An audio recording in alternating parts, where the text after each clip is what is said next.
Hey y'all, happy Sunday, happy Sunday, happy Sunday.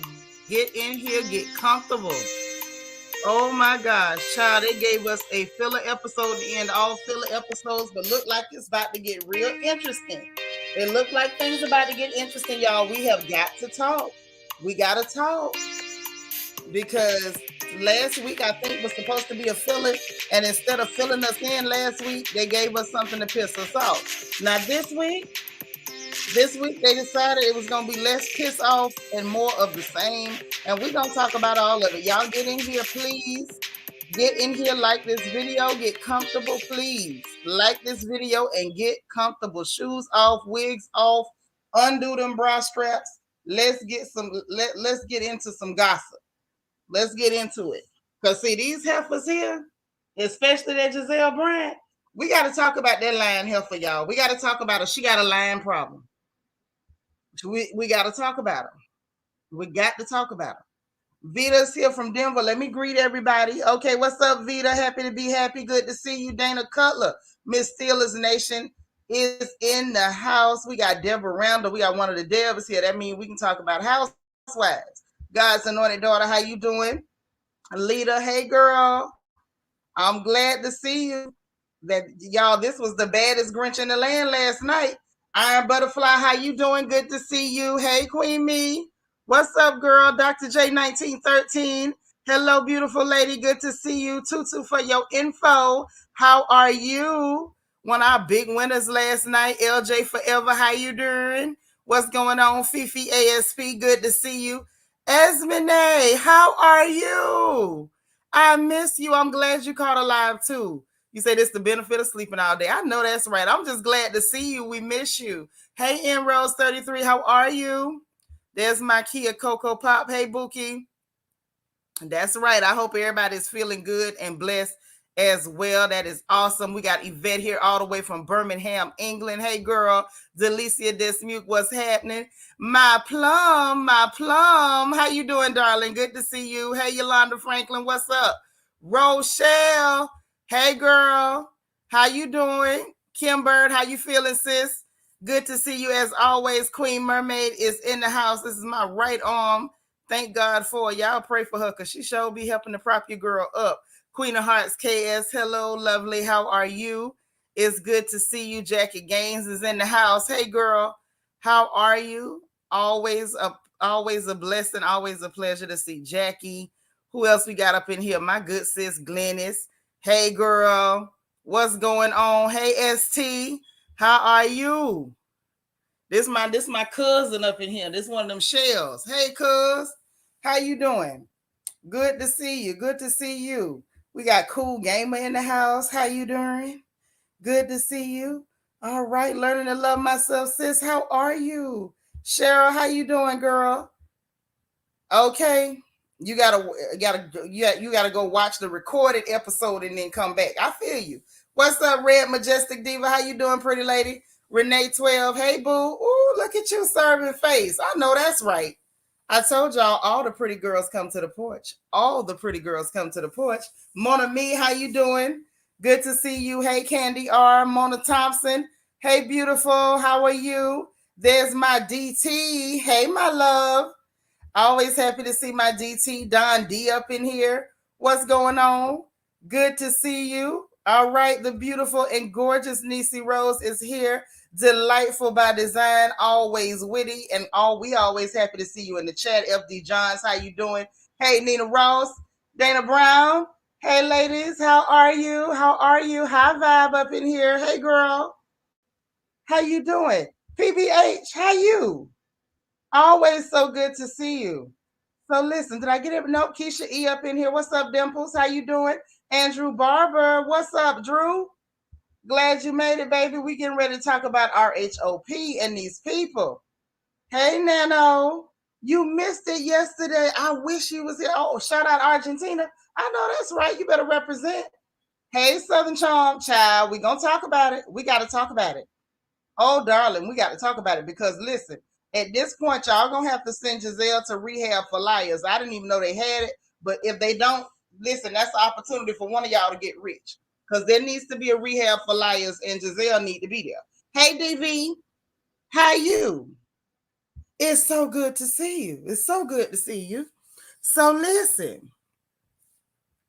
Honey, Wendy too forgiving, and she always got her eyes glued shut, and we gonna talk about it. Trust me, we gonna talk about it because this is getting out of control. This is getting out of control. Yes, Rings is a pathological liar. And you know what, Niecy? Until this season, I did not realize how big of a liar this woman is. I did not. I had no idea. Like, we knew she'd tell a lie too, but I didn't know that she was that vile of a liar. Like, every other word come out her mouth is a lie. Like, she can't stop herself from lying.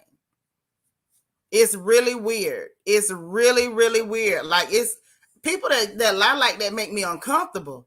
Dr. J, you say they always lie.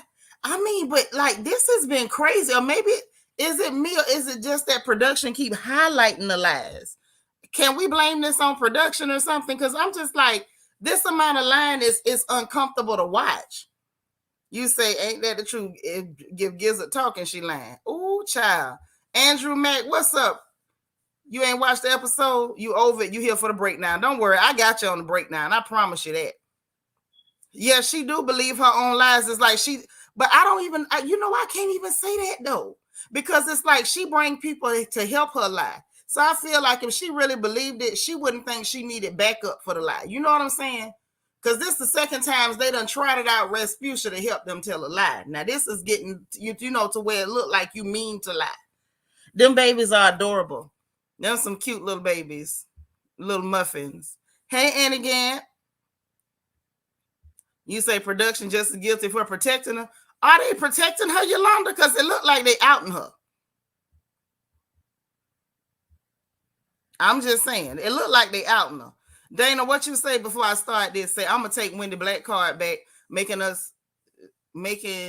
Drake's sister looking baby. I don't know. You're going to have to retype it. I can't translate. So listen, let's talk about what's going on. Wait a minute. I got one more comment I got to get before I get started. Fifi say production so shady. The venue capacity was 400. They showed this empty space. They may as well have showed it. They may as well. Hey, Auntie Eva. They may as well have showed that space, honey, because we're gonna talk about it. We're gonna talk about it, and we're gonna talk about Robyn and her being incapable of carrying the one because her math was off. Angela Solomon, how you doing, girl? Her math was off. Talking about they made $14,000. Use the 14,000 lie, and we're gonna break that down a little bit later. I'm tired of the lies. Okay, where's Johnny Taylor when you need him? I'm ready for them to run out of lies. These lies is getting out of control. It's not possible. ST, it ain't even a matter of we don't believe it. It ain't even possible. You see what I'm saying? Just lie backwards and forwards. And I don't get me. Listen, I don't want nobody jumping in my replay comments to correct me about my grammar, please. I know forward ain't a word, but when you lie that much, I refuse to call it forward. It is forward. This heifer is lying. These heifers is lying backwards and forwards. Okay. Hey, Faith Jones, how you doing, beautiful?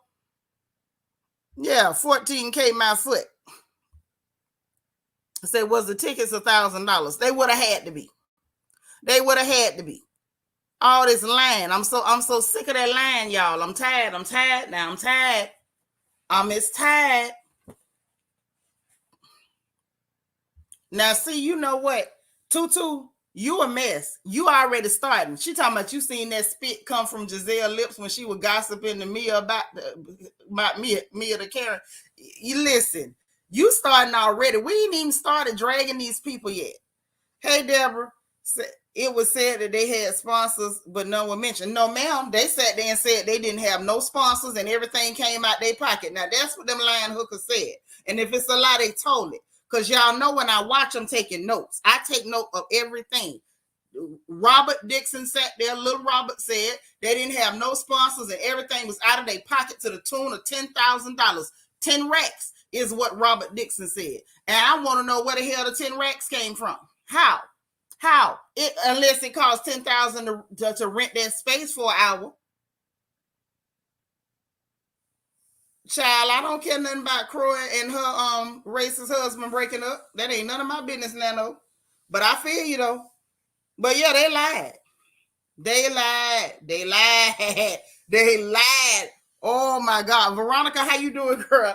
Whoo! I'm finna pass out. Nisa Rose, if I don't call you or text you when I get off this live, you message me here. Hey, Susan Bibbs, how you doing, girl? Okay, so listen. It started off messy. Mac, they talking about Ku Klux Kim from RHOA. They saying that her and her man broke up. I don't know. I don't like her, not him. It ain't none of my business. You think they was counting snap cards? First of all, if them heifer had stamp cards up there, I needed to be at that show. Okay, because I'm not one of these people that's too cute to use some stamps. I wish somebody give me some stamps right now. Bitch, I use them. Hint, hint. Anybody want to throw me a stamp card and dare me to use it? I swear, I'll put you to shame. You better not give me a stamp card and give me the PIN number. It's going down.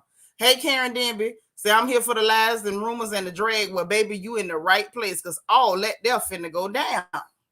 DS said they was flagging people down to come. Girl, they had to be like in the Bible when the people ain't show up for the banquet and the Lord of the Manor told them to go out there and just drag people off the street and bring them in to be blessed. That had to be what happened.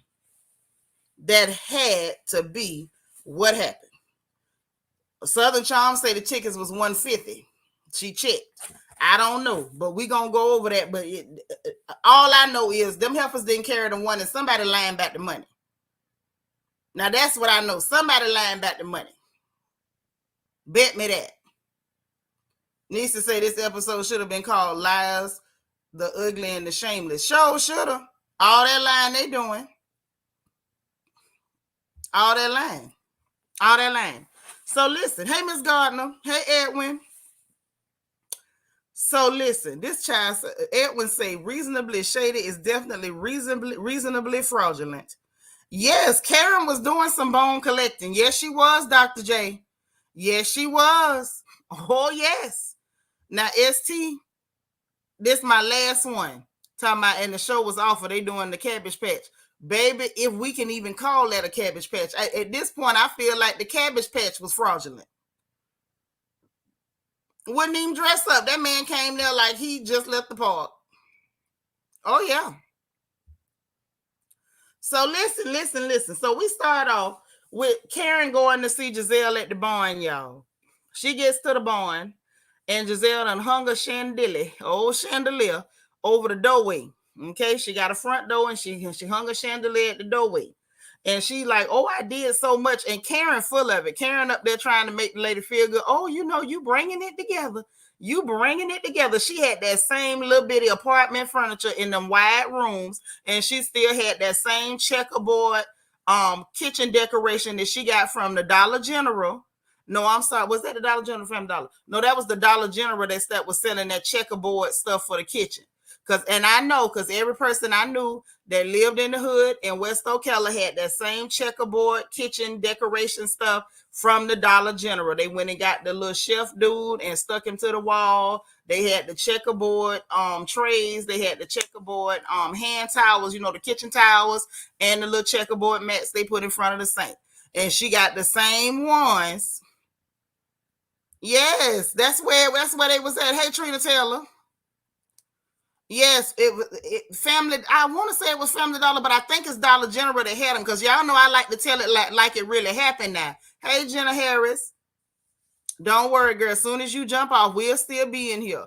So she had them. She had them still there. She didn't even bother to upgrade it. It's been a whole season. You could have took that stuff. Now listen, I'm not dogging her for using the deco from the Dollar General because a lot of people did it. I know people that had real clean, spotless houses, but they would go grab the little decorations from the Dollar General and throw them off in the kitchen. So I'm not judging her for that. What I'm saying is that was not TJ Maxx. I know where I saw that at. You're not finna change my mind. That was at Dollar General.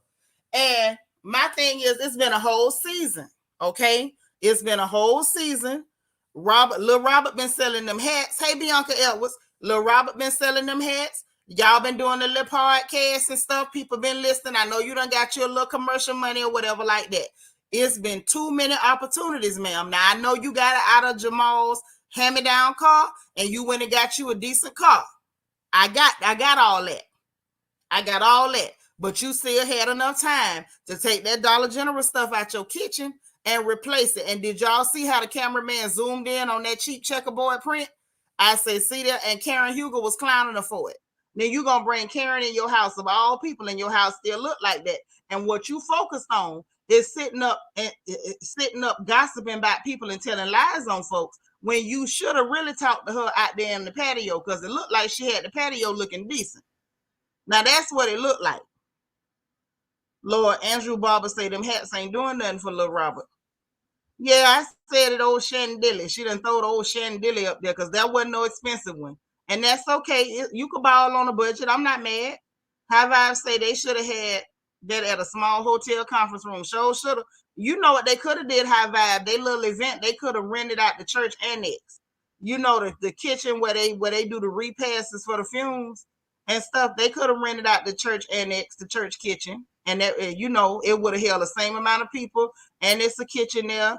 You know, the ladies from the church probably could have even cut them little thin slices of cake and brought them that red punch. But, you know, that's neither here nor there. Then when they made $60, $70 from the show, they could have put it in their pocket. Okay? That's all I'm saying. Yeah, the patio was nice. I didn't understand why she didn't talk to Karen out there on that patio. But, you know, that's her house and not my house, neither here nor there. Yeah, production shady because they did not have to zoom in on that stuff to show that she still had it. Randa say this is not even about money, it's about having a sense of style or knowing when you need help. Giselle is on TV. She need to do better. Thank you, Randa. That's all I'm trying to say. I'm not mad at what you spend. Like you could have did better than that, or like Randa say, call somebody to help you. And the same stuff you had when you first moved in that barn, you should have took that stuff out. That should have been something just for you to use until you went and picked out what you wanted. You ain't got to spend a whole lot to have your kitchen look nice. Hey, Juan. At least this Juan shows up. Because that Juan on that show, we're going to talk about him. He don't be showing up. He don't be showing up. You said she don't know how tacky she is. She thought that decor was given. She need to give it back to the Dollar General. She need to give it back to the Dollar General because it never bothered me when I saw it in West Ocala, but somehow or another it bothered me when I see it on television. When I see it on television, it kind of bothered me a little bit. You said they couldn't have went in the church, they'd have caught fire. Is that what you're saying, sis? They'd have caught fire. She obviously content and don't care about being taken. I understand that, Andrew Barber, but you're supposed to have some pride about yourself because you know people gonna talk about you. That bothered me just a little bit. I'm gonna be honest, because I really thought this season we were not gonna see that same deco that she got from Dollar General sitting in her kitchen. I didn't think that. I didn't think that. I was very disappointed. Yes, Andrew Barber, she could have went to Michael's. And I'm gonna tell y'all somewhere else. Michael's got good stuff, but this is on the real before we go any further. If y'all need to like decorate your house or do something real quick, I don't know if y'all know this. Ross be having stuff in the back of their store that's cute.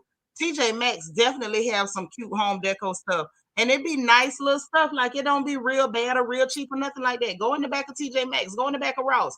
You don't have to do that. You ain't gotta go out real bad like that. You say that decor is giving real life Shrek's house. Well, she do live far, far away, is what they say.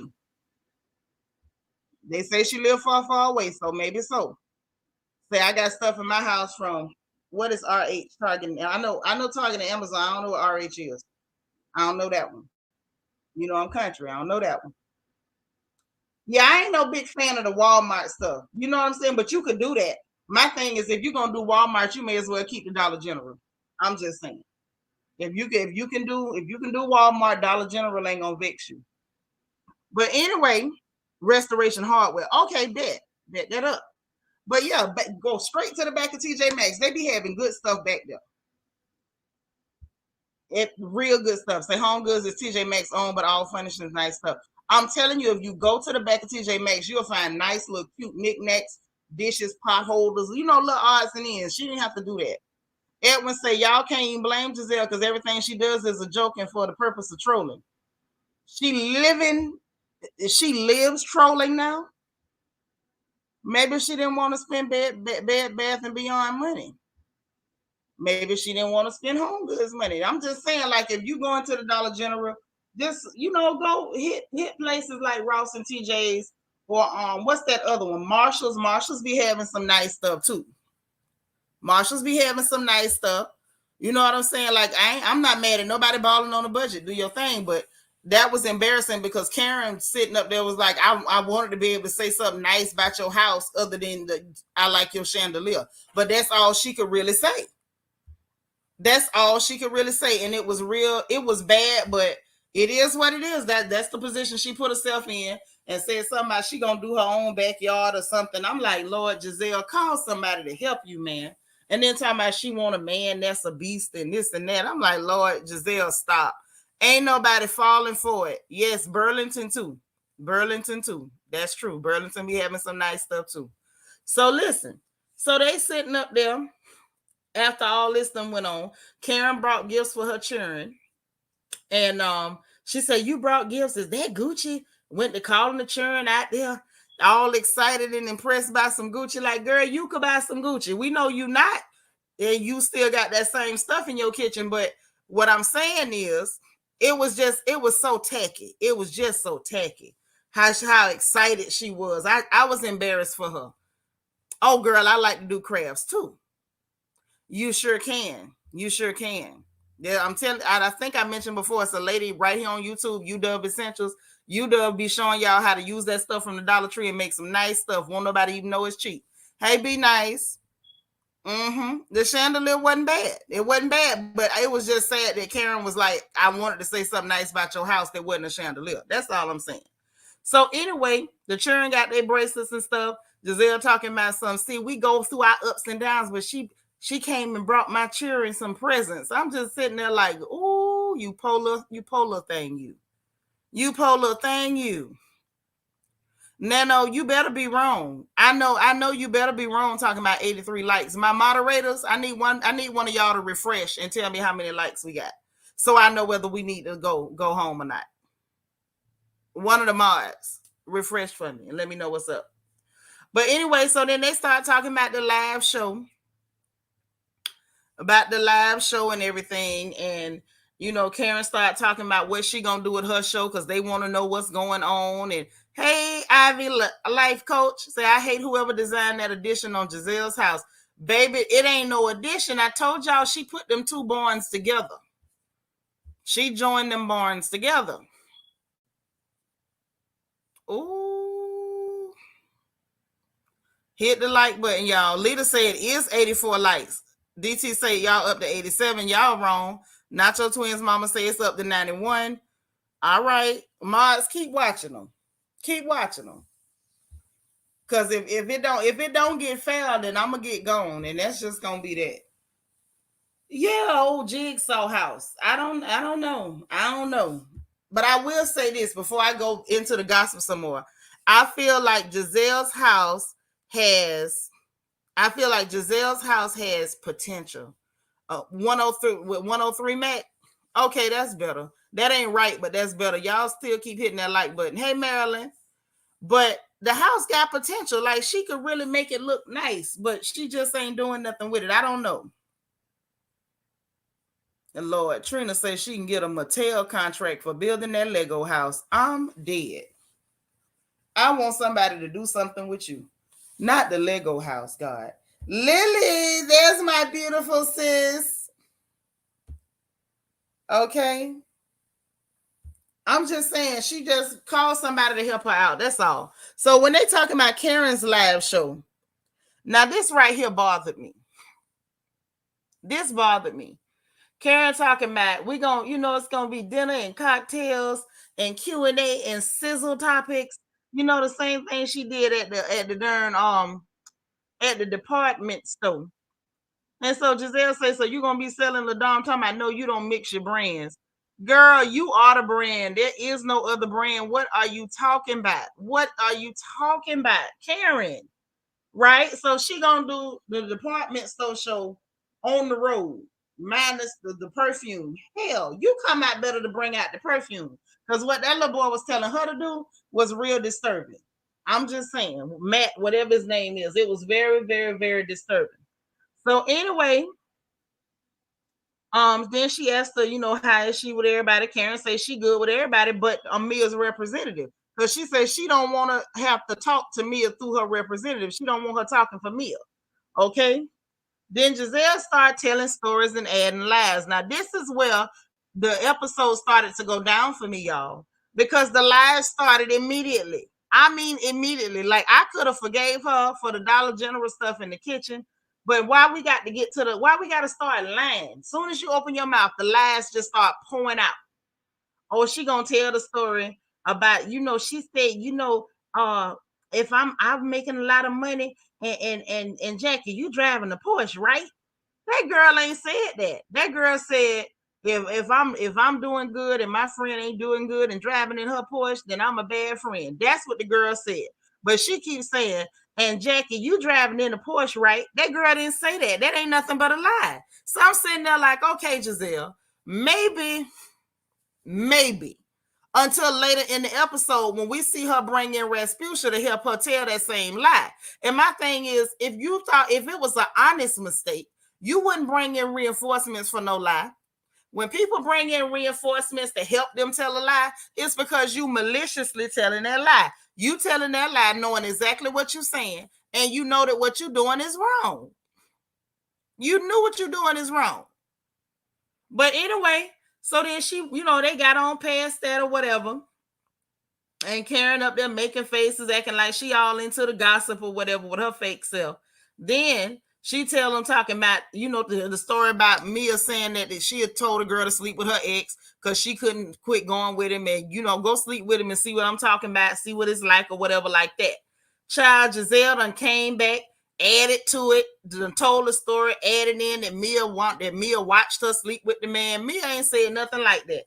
Then turn around and add it to it, talking about some. Well, then I want to know if she was sleeping with G too, trying to add G into it. And I'm like, okay, so bad enough you lying on people. Now you trying to tie it in and just fabricate a brand new story that ain't nobody told you at all. Like complete fabrication. And Karen up there in the confessional talking about Mia might be done talk to the wrong person because Giselle is finna use this. And it's true. Then she go telling Karen about them being in the shower. And where was you? How you didn't know? And she said, I was in my room where I was supposed to be minding my goddamn business. Okay. Andrew Barber said, Mia need back up because she can't speak for herself. I think all that makeup clogged her vocal cords. Is that what did it? Hey, CC, say Nick wish somebody bought her a Porsche. Right. Hell, she wish somebody had bought her a motorcycle at this point, a moped. Because it looked like by the time she got it, she gotta wait till she can get it herself. And ain't nothing wrong with that, but it just come off real envious when she constantly trying to clock what somebody else is getting from people. Queen Me say Lord of the Rings just mad she couldn't get a Porsche from J-Mo. I think you're right. Why does Mia tolerate her questions? Because Mia's ditz as hell. Hey, G, darling. Fifi, what you say, girl? Ain't no way this podcast got a large following based on this live show. It was dry and dreadful. Baby, it was some of the worst mess I ever seen in my life. Some of the worst I ever seen. Hey, Ashley. So listen, they get past that. She telling them about the shower. So Karen came with some common sense. Girl, if they were showering in front of a window, it's because they wanted you to see it. She said, if I get in front of the window, I want everybody to see it.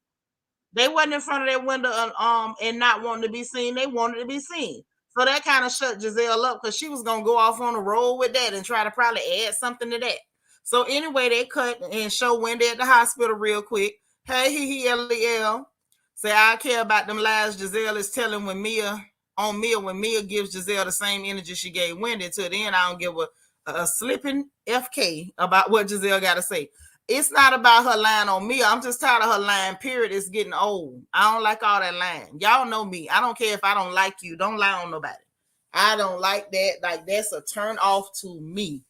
Once you start lying, I'm just over you, period. I don't care if you lying on Satan himself. Just stop lying. It's disgusting.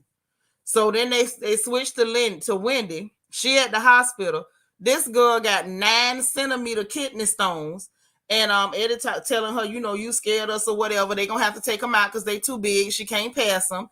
And apparently, later in the show, she said she ended up having surgical procedures because at that point, I thought maybe they might do lithotripsy.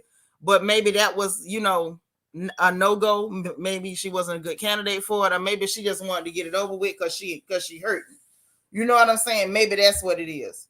Right, Mac? That line is a turnoff. Like, once people start lying, I don't really want to hear nothing else you got to say. You could be calling me for help saying you on fire. I really don't want to hear your voice.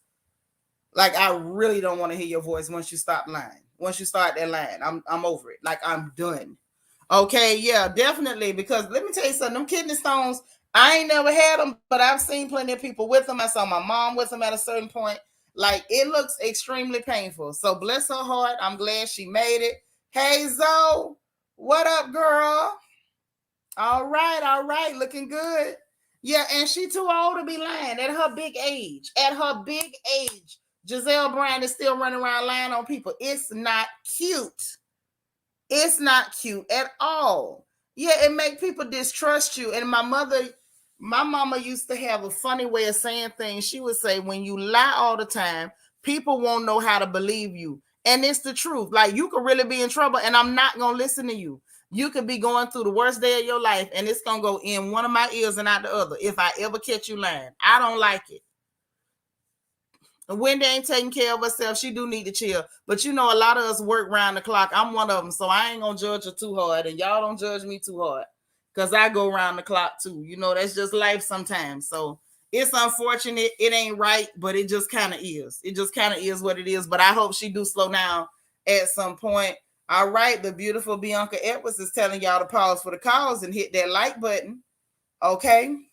Yeah, it happens. Before you know it, you working too hard and you don't even know what happened. It'll just hit you.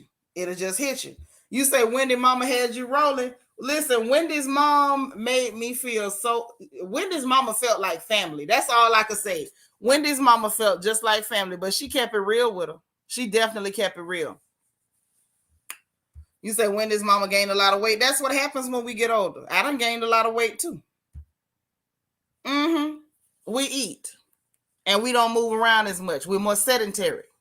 Usually because we got bad legs and hips and knees and ankles and whatnot. It happens. Now, when you can get around good and you ain't quite that old, and why, then I might ask some questions. Now, Randa, you got a good point before we move on. Randa said you got to be a real pathological liar to lie, knowing that the truth is captured on camera. That's true. I don't even eat carbs, baby. It ain't no carbs. I eat fat meat. Okay? I eat pork. I eat good food. I do not eat a bunch of carbs. Yeah. Pork is what's for dinner. Remember those commercials? So anyway, they got through that. We get to Ashley and them bad churn. Now, who was that lady that was in that scene with Ashley? Was that the nanny? Because I want to make a point about that. We're going to talk about what she had to say. First of all, she need to get a switch or a flip-flop or something and pop them and pop that oldest boy, because that boy's bad as hell. Okay? He bad.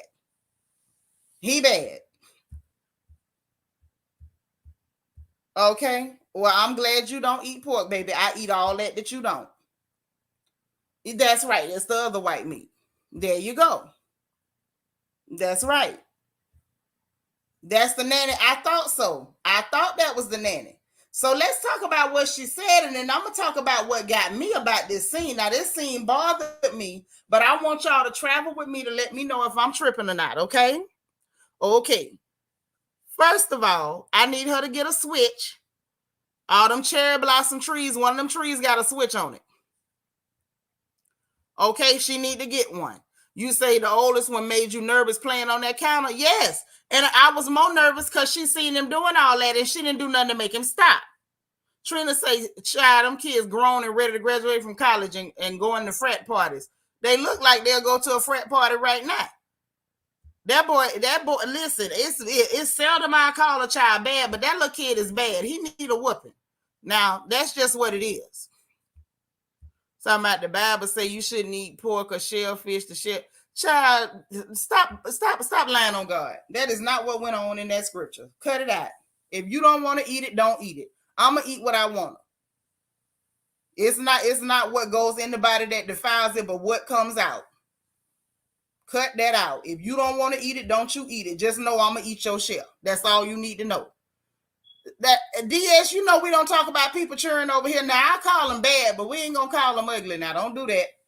Say that's why you don't eat everybody's food, baby, all on the counter, right? And you don't even know if she watched that child right. That is not what's going on in that scripture. Don't come up in here with that. If you don't show up to Bible study on Saturdays, don't come up in here on Sunday trying to tell me what we supposed to be doing based on the scripture that you done misinterpreted. You might in the wrong place.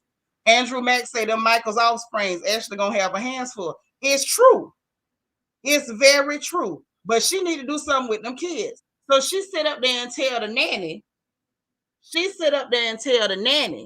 Oh, I got a call from Michael with good news. So I'm like, okay, here we go with this story again. Now I want y'all to pick this scene apart because even though it was a filler episode, it was some real stuff that got put out there now. It was some real stuff that got put out there now. So she say, I got good about this house she wanted, and it's looking like, okay, you 7-Day Adventist sugar, I'm a Baptist. Congratulations. Congrats. LJ Forever say, I thought Wendy's daughter was a few months older than Ashley's oldest son. Wendy's daughter is so much taller and have larger vocabulary. That's kind of what happens when your mother's intelligent. Okay. Mimi in the house, head sniper. Okay. You say if she don't rein them in, they gonna run her later. Girl, they running her now. Right. But this is the thing, Andrew Barber. It's not even so much his shenanigans. This is the problem. This is the problem I got. Nacho Twins Mama, thank you for the super chat. Say a great way to support the channel is by hitting the like button and show some love via super chat or cash app. Thank you, sis. I appreciate that plug. That was sweet. Yeah, when this family is gorgeous. I'm trying not to miss y'all comments. I know that's right, Mimi. Thank you. Because you know I ain't really telling you off. I'm just saying, like, don't do that in here because everybody don't believe the same thing. Don't do that. Thank you. Thank you, Drew. Ashley is a Karen, but that ain't all. That ain't all I want y'all to catch from this scene. Y'all, something real happened here. She's telling on herself. Listen now, listen. So she starts talking about, it's this house got 5 bedrooms and I'm excited. I don't really know what we gonna do. I'm leaving everything up to Michael. This is new. And get this, then she say, does he stay at my house? Is that normal? I started laughing. First of all, you ain't got to ask if your quote unquote ex-husband is supposed to stay at your house. You said that because you know he gonna stay at your house because you ain't finna divorce that man. This girl think we stupid. You ain't divorcing him. That's why you talking about something. Is he supposed to stay at my house? Is that normal? Honey, he gonna be staying there because he buying the house for y'all. That's the gift you getting in order for him to not have to film with them people on that show. You heard her say, did y'all hear her say that? Because I heard her say that. Thank you, Trina. Ashley need to stop doing TikTok and go discipline her children. Yeah, she need to TikTok a strap in her hand, a switch, a ruler, a wooden spoon, something. She need to do something. Pop the back of his knuckles. Do something. You thought the same thing. I'm telling you, she sat up there. Yeah, Lita, ain't no divorce. She ain't doing nothing but lying, but now she telling on herself. She telling on herself. Yeah, he do. He look old enough to be her granddaddy, but you know, I'm just saying. I caught that. Hey, Essence. Thank you, boo. You say Michael gonna stay in that condo. I don't know if he gonna stay in that condo. I think he might keep that condo as the jump off pad, you know, as the poppet pad. But I believe he gonna be staying right there in that house with that girl because they is not getting no divorce. I don't believe that. I gotta say Ashley really is playing a game, but I also think she clueless on parenting and marriage. Well, I mean, look who her mama is. Look who her mama is. ST. Look at him. One of y'all get them comments out there. Don't block ST, but remove them comments. Because at the end of the day, let me tell you something. You in the wrong chat. You're in the wrong track. Everybody don't believe the same. And what you're quoting, you're actually misconstruing and trying to twist scripture. And let me go a little bit further, since apparently me being gracious and kind is going over your head. So now I'm gonna pause for the cause and I'm gonna check you. And I'm gonna let you know why you're not gonna ever do that in my chat. The reason you're not gonna do that, twisting scripture and stuff, that's one of the main reasons a lot of people don't go to church right now. They avoiding church because of people like you. People like you do not know how to respect boundaries. You go too far and you twist scriptures to fit your own purpose. So now I'm gonna have them remove the comments, and I'm not gonna block you, but I need you to respect what we call boundaries. You are the reason why we got people that need God and they running from it. They running from it because people like you don't respect people, and you don't respect boundaries. You don't respect when people are graceful. You do not respect when people are kind, and overlook misbehaviors and missteps. You might want to correct that because, see, at the end of the day, them people need God. They need God, and they don't need to be running from him because people like you don't know how to respect boundaries. You out of line, you out of pocket. And apparently you don't realize when you're out of pocket with a girl like Seanitra, I'm going to check you right where you are. I'm going to clean up where you mess up. I'm not going to let you slide and talk about it later. I'm going to talk about it right now. Okay? Now, while this is a channel where you got a whole lot of Christian folks, and this girl is a Christian girl, that is not going to stop me from checking you when you out of line. So this is your last warning. Respect boundaries. Understand that everybody does not believe what you believe. You might not want to know what we think about your particular denomination. So let's not be silly. Let's not be silly. I wouldn't let nobody disrespect you. So please respect yourself in my chat. Thank you, management. Now back to this thing with Ashley. When she said that, I said, first of all, you telling on yourself, girl, because it is not a divorce. And everybody knows it at this point. Hell, at this point, even Candiace done came through and said she up here trying to, scam us with this fraudulent divorce. Everybody knows it's fake. Everybody knows it's fake. You know what I'm saying? So why she chose to go that route, I don't know. But she told on herself. But y'all, something else happened during that conversation, and I feel like it bears talking about. I noticed something in that scene that bothered me. What bothered me in that scene, and I want y'all to think back. I mean, think back. Think all the way back, okay? When Ashley called herself going back and forth with Candiace, did we not hear a black scent? Was it not heavy on the black scent and the neck twirl?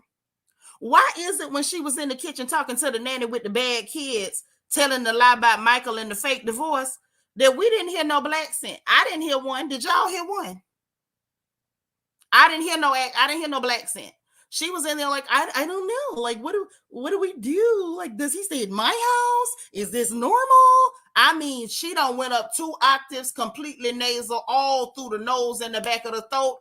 I said, wait a minute, this can't be the same girl that this cannot be the same girl that was all extra bliggity black with the fake black scent, with the fake clear girl black scent, and the neck twirl talking to Candiace. This can't be the same girl.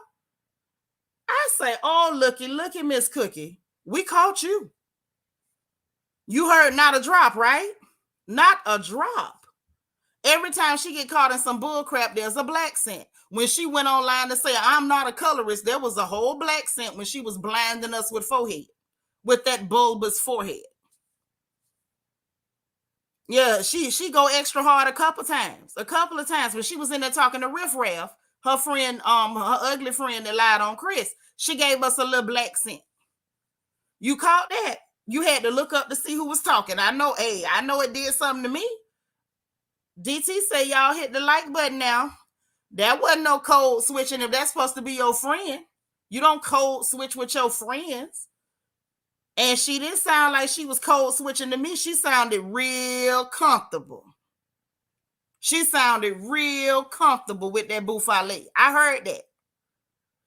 It is, you know what it gives? It gives that's her normal pattern of speech.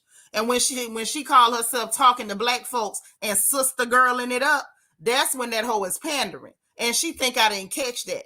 Or that we didn't catch it. We caught that. You chuckle. I always say thank you, management. Always. Using her work voice. That ain't her work voice. That's that hooker's home voice. Because if y'all think back and remember, every time she talking to her husband, that's how she talked too. The only time you hear her try to pull that fake sister girl out of her chest is when she's talking to a black person or Candiace or somebody, and she's trying to really give us that extra sister girl. Because are y'all saying she code switching to talk to her old behind husband too? Hey, my Kai. Hey, Philly John. Mimi the head sniper. I ain't taking her job. Yep, Meghan Markle vibes. Okay. The only thing is, I have never heard Meghan Markle try to switch it up and give us the sister girl, because Meghan Markle has never given us the sister girl. Has never done that. You say all that talk got you craving pork chops. Got me craving some neck bones. I got some neck bones in there right now. I think I'm starting them bad boys boiling. Some good pork neck bones.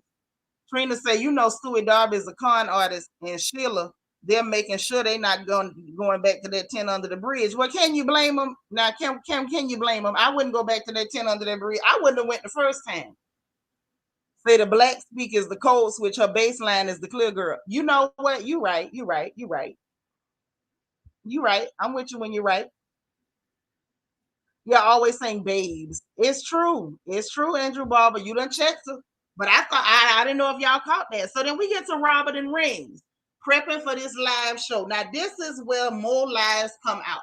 I'm just like, I don't know who lies more, Robert or Rings, whether they tell their lies in tandem, whether they get together and rehearse them lies. I don't know. There go the other Deb. Hey, Debbie Garcia. I saw them lying hookers was on Watch What Happens Live, and you notice they brought them on together. They didn't want to split them up and let them come with other people. They coming as a package. Girl, don't start me. Mimi, you say you cook neck bones, rice and collards and cornbread today. I know that's right. You better let them know, Florida girl. Okay. Hold on. Say Ashley is a life-size bobblehead. Hate sharing names with that heifer. That's all right.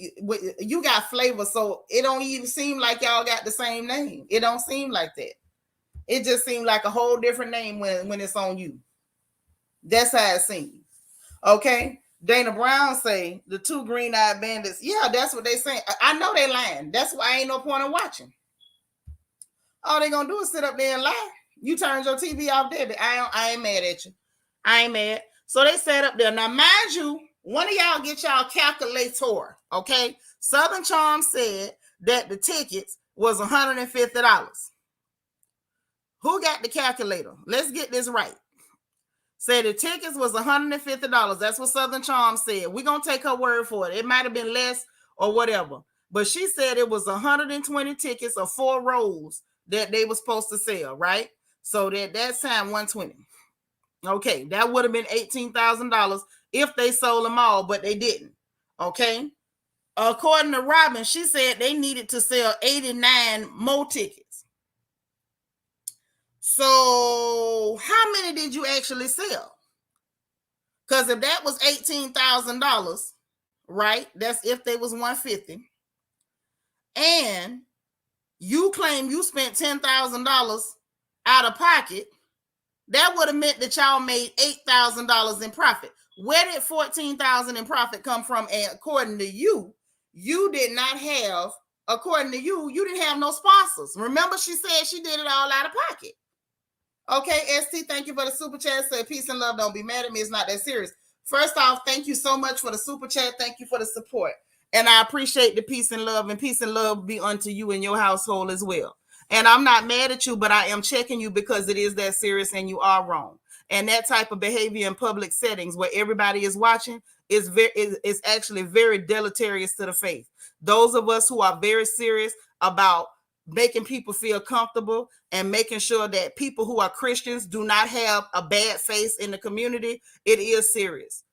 Because as it stands right now, when you say you a Christian, people look at you sideways because of how people like you behave. You are careless. You are more focused on trying to get your point across and misbehaving than understanding that the way you are behaving based on your own selfish needs are more damaging to the kingdom. Baby, you're not kingdom minded. That's very serious. Okay? It's very serious. You talking about it's serious to God, not you. Well, here's the problem. If it's serious to God, baby, it's supposed to be serious to you. Please stop walking around perpetrating like you belong to my father when you ain't nothing but you're nothing but a person that's fronting. You're not being real, baby. If you was real, you would have stopped that. If you were real, you would have stopped it. You wouldn't have spent your little $10 to send a super chat to try to get a point across to interrupt everybody else having a good time. Saints and sinners alike, we all up in here having a good time. You never stop to think that for 1 minute somebody might be hanging out on this porch and might actually get the impression that, you know what, this lady's a Christian, but she cool. So maybe Christians ain't that bad. Maybe I shouldn't run from church.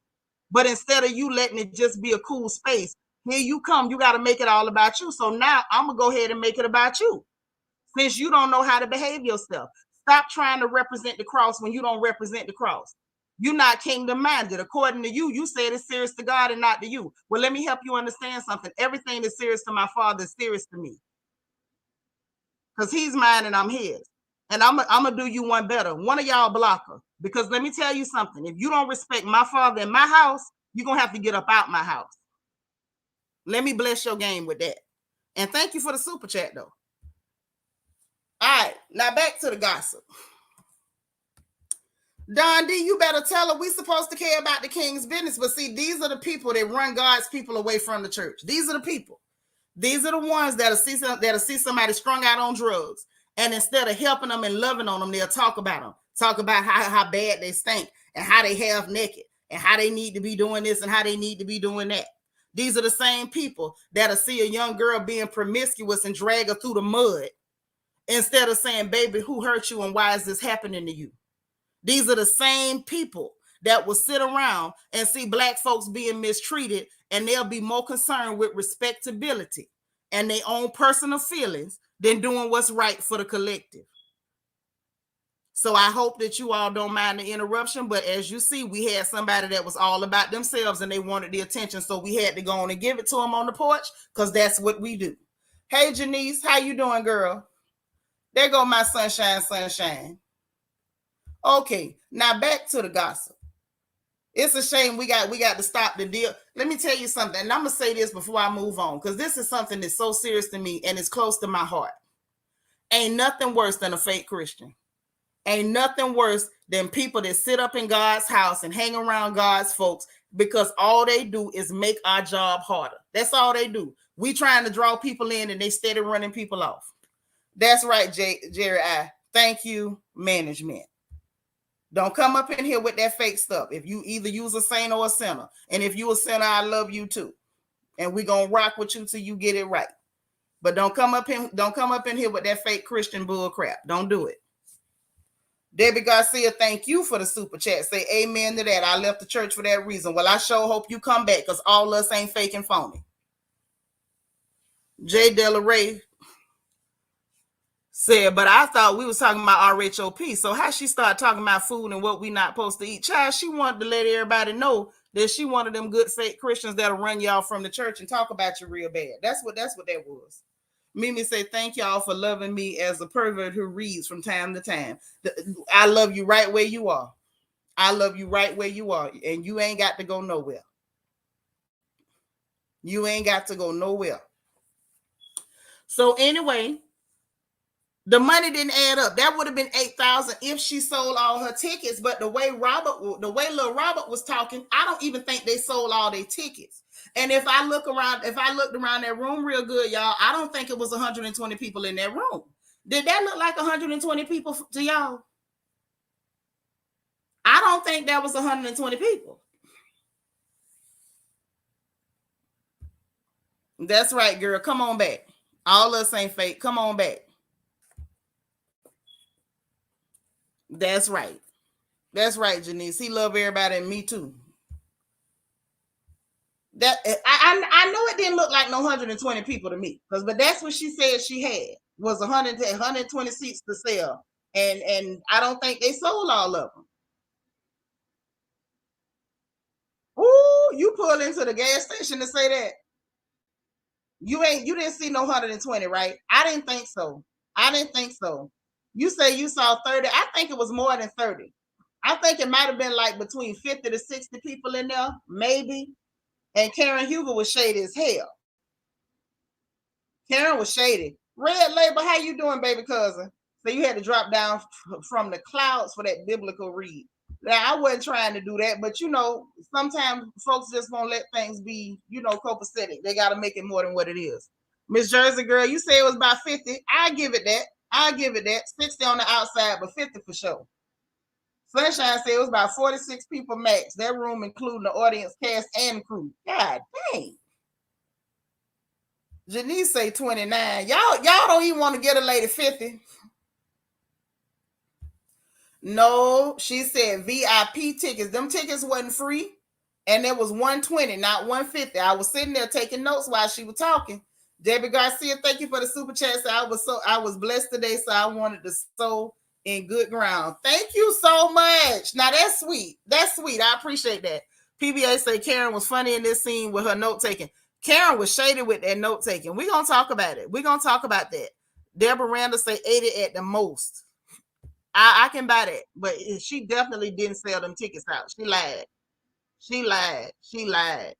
But anyway, Trina, you're right. But yeah, she said no sponsors at the most. If she sold them tickets, she would have made 8. But this heifer said they made 14. Like they really don't remember what lies they tell. So then they sat down, her and Giselle, right? And they talking about, whether Juan coming, Magdalene Lamar. How you doing, boo? Good to see you, girl. All right, welcome. So they sat down there and talking about Juan and he coming, right? And Robyn was something to the effect of Giselle saying like, I don't want to be calling him up and him saying he not gonna come, which says to me like Giselle was low-key shading little Robert because you saying this man really ain't in it for her like that. And so she was like, no, I'll talk to him. So Giselle was like, but you said he already agreed to it. She was like, oh, he agreed, but he'll mess around and forget he agreed. There's no way he could forget he agreed to anything.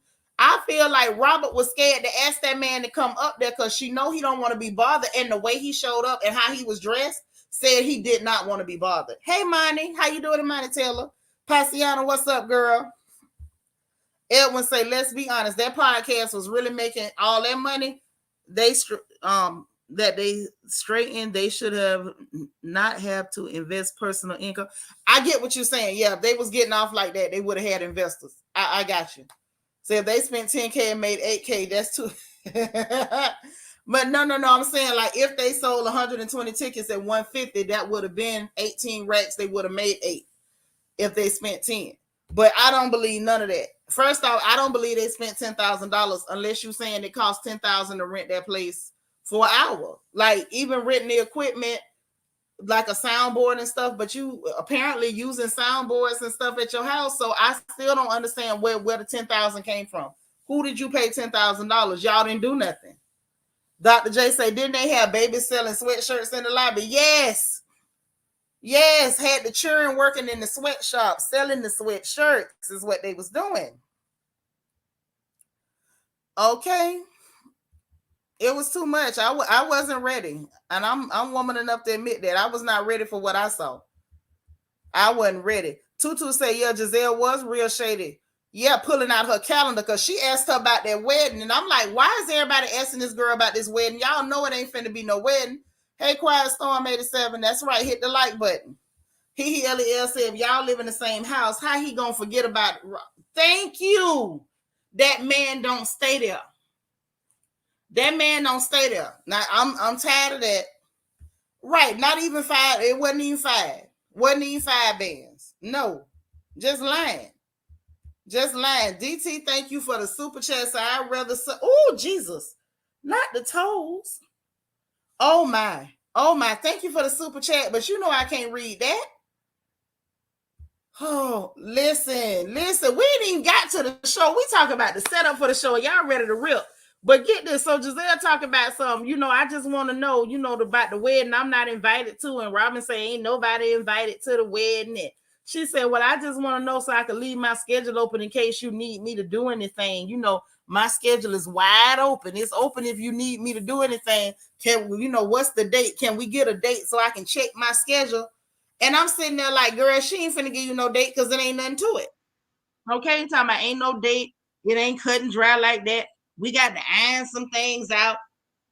And in the confessional, she trying to use the prenup as the excuse. What's going to be the excuse next year and the year after that, little Robert? That man ain't man you.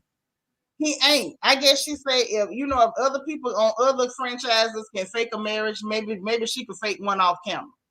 Don D said asking Rob about the wedding is like asking Sheree about them clothes. Listen, don't y'all ask Sheree about them clothes. Lord Mimi say Robyn ain't invited either. Oh my. Y'all rough. Say Robo would get a Bravo wedding special if she was smart. Well, who gonna be the groom, Southern Charm? Now that's the problem. I don't think that Robyn ain't willing. The problem is she got to find a man that's willing. Now that's where the problem come in. The man ain't willing. Okay. Ooh, LEL, you over here producing. Say if Giselle wanted a real storyline, she would have started beef with Robyn for not inviting her. That's your bestie, and you helped her man pick out the range. She should feel insulted. She ain't insulted because she know it ain't real. Lord, Nisa say Juan ain't even invited. Yeah, who gonna be the groom? Wait, you say that's the plot? No show. Let Bravo pay for a wedding that never happens, and let the man just not show up, leave her at the altar. You know what, Southern Charm? You might be on to something. You and LEL need to go apply to be producers because y'all got good ideas. Say, but then again, I think Giselle may not know they together too. I think you think Giselle don't know. Yeah, you really? I don't think Giselle believe that lie. I think Giselle play along with that lie for Robyn, but I think Giselle know better. I think so. But anyway, so then we get to Candiace at the video shoot, child. She got her mama there, which is cute. Y'all know I love Miss Dot.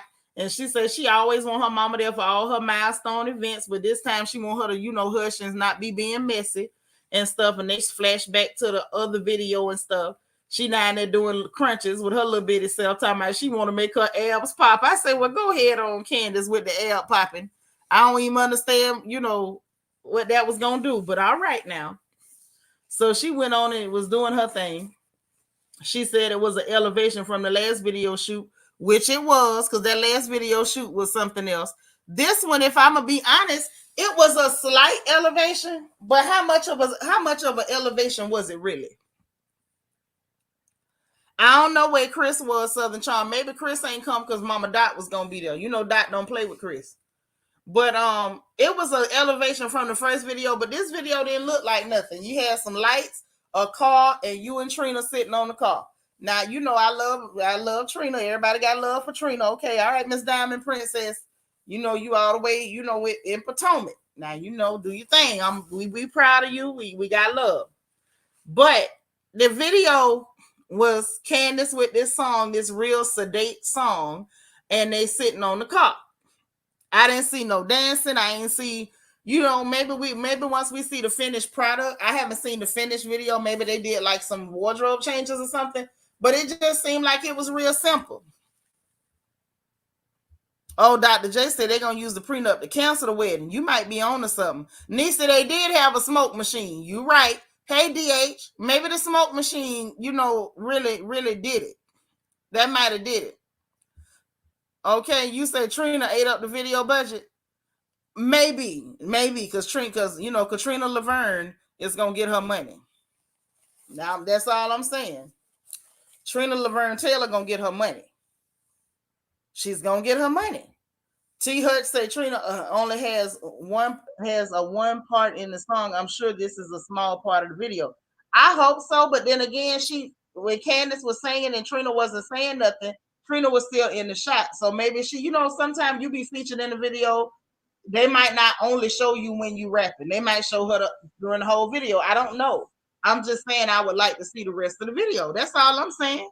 Can you give me the link for the rest of the video? My email is scrolling. I would like to see it. I'm just saying, like, I don't see where they did a whole lot in the video. The video looked like it was kind of straightforward. It was a little, it was cool, but I ain't really see a lot. That's what I said. I didn't see a lot, and I didn't see a lot. I didn't. So maybe they did do a wardrobe change or something like that.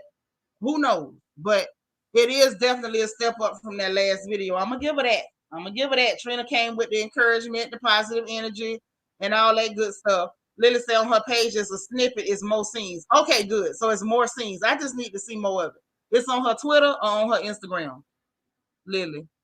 Because I do want to see it. Because it do look like it's definitely a step up. She seemed real excited about this one. It seemed like a cute little song. I don't really know how to take the voice. I want Candiace to kind of stretch her voice a little bit more. But for the most part, it seemed like a cute little song. It seems real cute. I can dig it a little bit. I can dig it. But anyway, so get past that. You got, Rob and Juan. Thank you, Lily, for sending me the link. Because I know that's you. Where I can see it. No, you sent me something else. I thought you sent the link. No, you sent it. Y'all, hold on 1 second. I'm finna mute and I'm finna take a peek at the snippet that my sis sent me.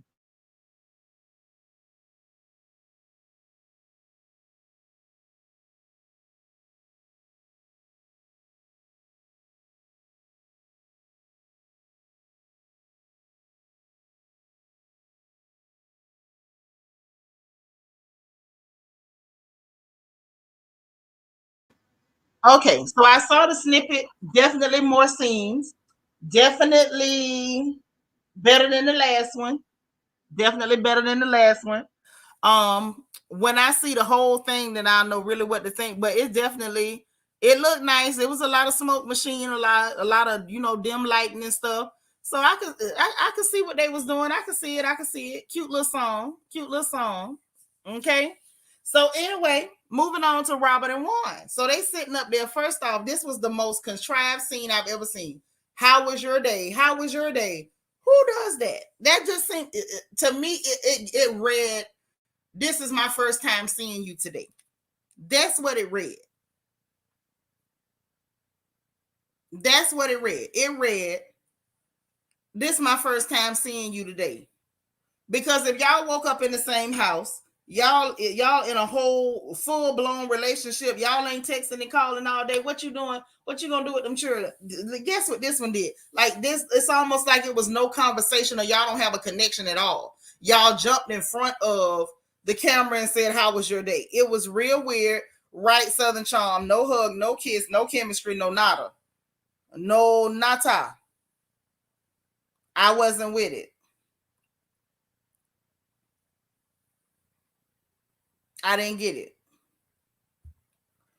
Yeah, I did see him fake bucking up over the phone. No, that wasn't fake, Ashley. I think he was mad because they brought up his real girlfriend. That's what I think. I could be wrong. Maybe it was like a fake, like, let me pretend to get rah-rah. But I feel like Juan was real mad because they brought up his real woman. Miss Jersey Girl, you say Juan and Robyn are not together. It's a fraud. And High Vibes say he looked like he stopped by. I agree. Right. Did you catch that line? He been traveling recruiting players. Tell me, and I had to tell Giselle that. But now let me tell you something. He do look like he been doing community service. Juan be looking tired in a mug every time we see him. But listen, okay, y'all hit the like button. Please hit the like button. So anyway, I had to tell Giselle that because she asking about a date for the wedding and this and that. First of all, you did not tell Giselle that unless you said it off camera. What you said to her was you had some stuff that you needed to iron out. If the issue was that Juan is real busy doing recruiting, you would have said Juan is so busy doing recruiting. Once that's over, we could set a date. But that ain't what you said to Giselle, Robert. That ain't what you said, little Robert. You said, it's not that cut and dry. We still got stuff to iron out. Ain't that what she said, y'all? Or did y'all hear her tell Giselle something about some recruiting? Because I didn't hear that. That's why I say this episode was lies, was just nothing but lies. Okay? Right. Kitchen scenes only. Kitchen scenes only. Yeah, it didn't feel like he lived there. It was definitely he stopped by to holler at y'all real quick. Not stopped by the cupcake with you. He stopped by to holler at y'all like you his homeboy. Now that's really how it came off. That's how it came off. So anyway, then she starts, bringing up, well, actually, before we get there, Juan was like, look, this about you. When he said this about you, I said, now, Juan, I want you to stop. Because when he said this is about you, I felt like he meant, you the one need us to be telling this story. It did not give, oh, I really want to get married to you and I'm waiting on you to set a date. That man ain't said that. He said this about you. This about you. Y'all heard him say that? And she was like, no, it's not just about me. It's not just, he didn't say it's just about you. He said it's about you. Max said, Robert, prove us wrong. Let's see Juan put a ring on it. Well, he put a ring and it was some morganite. And I don't know if she's still wearing that morganite, but that's what he put on her, some morganite. He did not invest. But anyway, then she was like, she said, oh no, it's not just about me, it's about you too. And yeah, that's what I heard, LJ Forever. This your storyline, ain't got nothing to do with me. Right. So then he was like, the first wedding I ain't had, that was about you too. And I'm like, that was about you too. What the hell is going on here? And she was like, you had an opinion. He said, I did not have an opinion in that. I told y'all they hoodwinked that boy into marrying her because they felt like he owed her something because he was living with her parents. That man ain't never wanted her. He always looked like a visitor. That's true. Yep, he said, just like the first wedding. He didn't want to marry you the first time, and I don't think he's going to do it this time. He was a kid when y'all got him the first time. He was still a child when y'all caught him up the first time. But this time, okay, he's sitting up there like Jeffrey Osborne them. He say the second time around, y'all is not going to do him like the first time. No, not like the first time. Okay? Ashley said, I don't even think he ever tries to slide in her bed. No.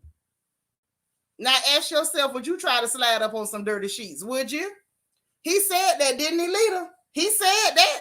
I said, what the hell?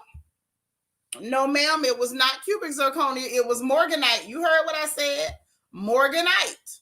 That's what he bought her. Mimi say Juan look like he need a fleet every time they get together. Ooh, Mimi. You too, Florida. You too, Florida. Go to the corner. Why does that man look like he need a fleet animal every time he see her? Why?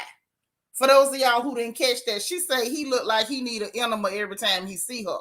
Nano say I consider one of the finest Real Housewives husbands, and he been Asian like milk. Hell, you would too if you was in that type of situation. That's too much pressure. That's too much pressure. Max said, Robert, let it go. Mona say bunk beds in the master suite. Baby, she could have a whole queen size bed because she gonna be in there by herself. Look at him. When the skeletons come out of the closet and chase her all around the room, she gonna be there by herself. LJ say, not to skip ahead, but did you catch where I'm talking about all the cars Juan bought for other people? Yeah, I caught that. I ain't care either because y'all ain't got them no more. Yeah, Juan been dry snitching this whole season. Juan been dry snitching this whole season. Ever since that last scene in the kitchen about the prenup when he gave her that church pat on the shoulder, he been snitching ever since. Ever since he been snitching. He said, if you want to make me laugh, tell me that Robyn Dixon has been the love of Juan's life since he was 16. Child, you could feel his contempt through the TV. Yes, yellow Morganite. Y'all know I don't forget. That was Morganite. That was Morganite. It ain't never even crossed my mind to get no Morganite. I don't even know what happens to you to make you decide to get a Morganite. I don't know. I don't know. So anyway, child, that happened. And I was sitting over here shook because he was like, I ain't had no opinion the first time either.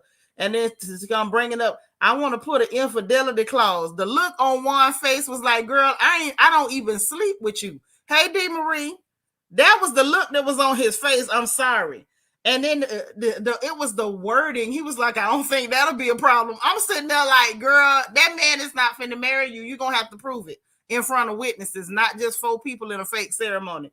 We need witnesses because that man said, I don't think that'll be a problem. He didn't say you the love of my life. That man said you've been a big part of my life since I was 16. A big part of my life? Hell, so has my weight problem. I can think of a bunch of people that's been a bunch of things that's been a big part of my life. Hell, I had a stalker one time that was a big part of my life. That took up a lot of my time. I don't understand what you mean. A big part of my life. What the hell is that? Right, Fifi? You can't cheat on somebody you ain't with. Then she gonna bring up when they got divorced, he started dating somebody because he didn't never want to be with you. Dr. J say, Juan said we ain't fight over money till our first divorce and nothing to fight over now. You better say it, Dr. J. That's what the man said now. Ashley said he should have just got homeboy a ring pop. Now he had to try to make it look real now because this is her job. Now he tried to save her job. He was thinking we ain't together, so infidelity is not a. When he said I don't think that'll be an issue, I was over here hollering at the screen. You was laughing when Gizelle said Robert smell good. Miss Gardner, that let you know that that's a rare occasion. That's a rare occasion. So when Robo get axed, he'll be set free. Yes. So basically, y'all saying that the Fire Robyn campaign should be get rid of Robyn and free my ninja Juan. Because that's what y'all do when people go to jail. Ain't as soon as they get in jail, they say y'all say free biscuit, free ham bone, free Juan. Fire Robert, free Juan. Because soon as she get off that show, Juan is free. Po Juan. Edwin say Juan got that Morganite stone because a diamond was too much of an investment for that fake engagement. I'm telling you, he didn't invest in that. He is not committed. He was not committed to that storyline. He trying to get out. I want him to get free. Give him free. LJ say got divorced and he was dating someone else and he's still dating some. Thank you, because that's the person they say he still go with. Now, I'm just saying. Well, I believe you get told that every day because you probably be wearing that good cologne and stuff, Ashley. But this the problem. All the seasons that Robert Dixon been on here, this the first time anybody ever told her she smelled good. You ever heard anybody else say that? Yes, Mimi. He looked like a prisoner. Now I want y'all to start a campaign to free Juan. Just like a birdie, he just want to fly free. So free and own a piece of land somewhere out in the country. Oh, life. Y'all done gave Juan life. Let him go. First lady say it's really sad how nasty Gizelle neck is. She just did the most about Wendy and Candiace on Watch What Happened. She definitely, as a colorist, at this point, she compare Monique and Mia's situation to apples and oranges. Oh yeah, she full of crap. She a big liar. You know that, first lady. Fifi said that's because y'all divorced. She's so special. Yes. Listen, he didn't call her special. He said she is a big part of his life. That's his baby mama.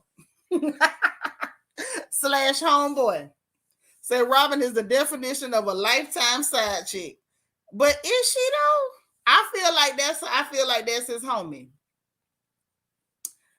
He said he down for his ends. Andrew Mack said Robert's storyline would be interesting if she just if she just free Juan and let us see how they co-parent. Yes, free that man. Free Juan. Free Juan. Po Juan. Life. Trina say, heck, Juan ain't looking good for that scandal that's at the college, so Robert might be letting Juan go. So Juan probably welcoming that scandal. I don't feel like it's much of a scandal. Somebody claimed they told him and they claim he didn't report it. I don't know if that's true. That's what I'm saying. I don't know if it's true, Trina. People, we like to go with stuff, but I don't know enough about that because that's what the person is claiming. They ain't claiming Juan did nothing to them. They claim they told Juan and Juan didn't tell, and I don't know that. So they got kids. Yeah, she gonna be a big part of his life forever.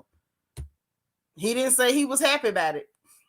Ashley said Robyn in the same lane as the ladies who had babies with men who later came out playing for the other team. Well, I don't know if he played for the other team, but we know he's not playing with her. Now that's the part I believe we know. Cheryl say she his buddy. Ain't no romance in that relationship, period. Juan not going anywhere because of the college scandal. Child, y'all really believe that? That man is trying to help her keep her job and keeping up appearances. Because he been playing along for a minute now, and this here just happened. And the scandal came out after the season was already over. He was trying to help her keep her job. Auntie Eva say that'll be her storyline if she on the next season. They break up. Yep. But then what happens the season after that? Edwin said, I can't wait for them to call quits on that fraudulent engagement. Something gonna happen. Dana say he want to go to Ray's Boom Boom Room. I'm through. I'm through. Yeah, Philly John, that's what I'm saying. This was filmed way before that came out. That's why I'm like, y'all trying to tie stuff together. Ain't enough rope for that. This happened way before. This filming was way before that. You said what happened to the baby storyline and the depression? Juan blew it out the water when he told everybody she was funky and don't wash her tail. Juan messed it up. Mimi said, I feel less than sorry. Less than sorry if my man looked at me as a teammate. Oh, yeah, that's the problem. That's the problem. I ain't your teammate. LJ Forever say Bravo really need to change the name of this franchise. Only a couple cities actually have legitimate pampered housewives. Only heck, only one half are even married. Well, this show was a little different, LJ. If we're going to be honest, everybody on the show was married except for Robyn and Rings. Everybody on that show was married except for Robyn and Rings. From the giddy up. Even Rasputia still had a husband when they started. He just didn't want her. He was staying in another city. But everybody had a husband but Robyn and Rings. And right now, Ashley pretending not to have a husband. And Rasputia's husband went on and left. But everybody else still married.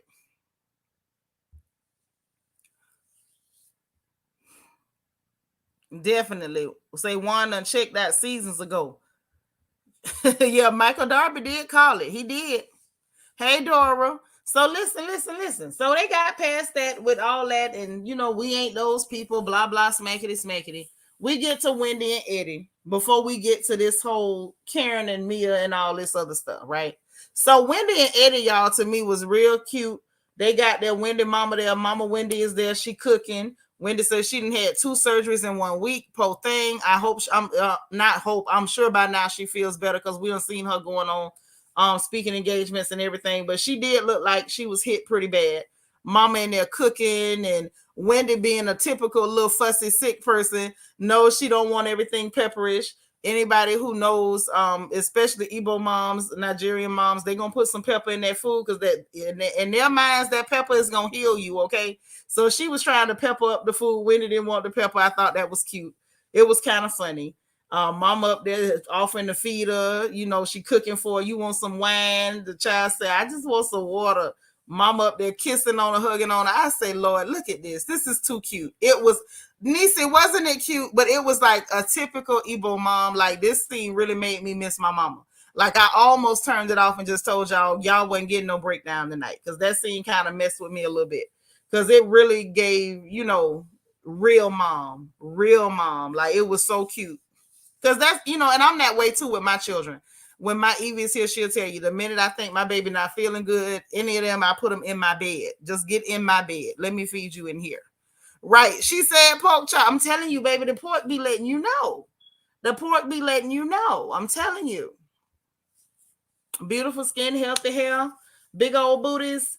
And it apparently it brings out the crazies too. It does it all. Pork does it all. It's all purpose. You said had you missing your mama too? Yeah. That did me. I almost had to turn. Yeah, Mama Wendy made my night. Mama Wendy definitely made my night with that. So I thought that was real cute. And then her little girl up there trying to feed her too. It was adorable. Eddie being supportive, absolutely cute. He was like, you did good, because apparently Eddie said he would have just gave up the whole kitten. Y'all just take it. I ain't finna go through that. LJ Forever said Mother Nigeria made sure to remind Wendy that she expect for her to pay for her flappy patty repairs. Listen, you gonna leave her alone. That is not Mama Nigeria. That is Mama Wendy, okay? That's Mama Wendy. And she did remind her. She was like, she said that I asked y'all for boobs. She said, I do need to calm down and slow down. You need to slow down. She said, that's why I asked y'all for some boobs, okay? She said, y'all dragged my breast to the mud. I screamed because, listen, guilt is my thing. I guilt the hell out of my children every chance I get. And she went there. She said, y'all done drug my breast to the mud. I need the boobs. And Wendy talking about, look, with everything going on in the world, your boobs at the bottom of the list. Wendy need her behind toe up. If you don't get over there and fix them titties, you messed them up. Go fix them. Mama says she done breastfed you, your sister, and your brother off of her fun bags. And now that the fun bags have deflated a little bit, gravity done did what gravity does. Gravity is a evil, hateful heifer. And now Mama Wendy say, put them back where you found them. Just like she taught you to clean your house. And she said, put your toys back where they come from. She said, now that y'all done got all your food out of them, put them back the way you found them. She the one got y'all through school where y'all could be somebody. Get over there and fix them. Okay, I thought that was too cute. I said, all right, Mama Wendy, you tell them. Then you get to Karen and Mia over there at Mia's house, and she telling Mia everything Giselle said, which is why I agree with Dr. J. Karen trying to be a bone collector. She over there telling her everything that Giselle said about her and the girl being in the shower. She left out the lies though. So apparently Karen knows Giselle well enough to know when she lying, because she didn't repeat none of the lies. Hey, Paige. Say my mama love telling us she the reason why she got bad back and hips. Y'all are the reason. You the reason. You the reason. I don't even know. And I know Mama ain't lying. Mama right. Edwin say Wendy's family is what Bravo should be promoting, and not the clear dysfunction that the Green Eye Bandits are promoting. The last thing Bravo wants to promote with their racist selves is the image of a healthy Black family. That's the last thing that they ever want on the television. That's the last thing. Yep, and that's why they don't show it much, because that's not what they want to promote. Say she don't give a darn if the damage was done 4 decades ago. Pay me for my pain. Yes. So let me ask you something. Do you think after we done held whole human beings in our belly that we supposed to just forget the damage because we done had the damage for a few decades? Yeah, I think it hurt worse that we had to walk around with it for a few decades. Don't you think so? I'm just saying. Doris said you ain't a real mama unless you know how to use guilt on your children. That's right. You need to lose your mama card if you don't know how to use that guilt. Okay? Healthy, funny interaction between Wendy and her mom. Oh, yeah. Real sweet. That's what they say, but my children are very bright, and I did not feed anybody off my breast. I was not going to ruin my tatas. My mama told me don't ruin your chest, and she didn't breastfeed none of us either. So, and I don't know. I don't know. And me and my siblings were pretty bright, the ones of us that actually went to school. So I don't know. I don't know. You say you do it. Well, bless your heart. You get the children like you're supposed to. Good. Good. So anyway, LEL say Karen trying to report to Mia what's being said. And next episode, Mia catch herself saying she won't tell Karen things anymore. That's exactly why I don't feel bad for her. She be mad at the wrong ones. But then again, we're going to talk about that because Karen shouldn't have went and repeated what she said to her. Karen was wrong. Karen was wrong. She had no business repeating it. Oh, okay, you didn't do it either. That's what I'm talking about. Give them a bottle. You ain't got to mess up your breast. But, if you want to do it, then I salute you. But, you ain't got to do that. No. But she told about everything and whatever. And Mia admitted that they done groped and did some weird stuff. She done put a flashlight in the girl coochie, talking about she wanted to be a GYN. I don't know why she thought that was what it was. And then she told about the threesome talk and then asked her flat out, was it Peter?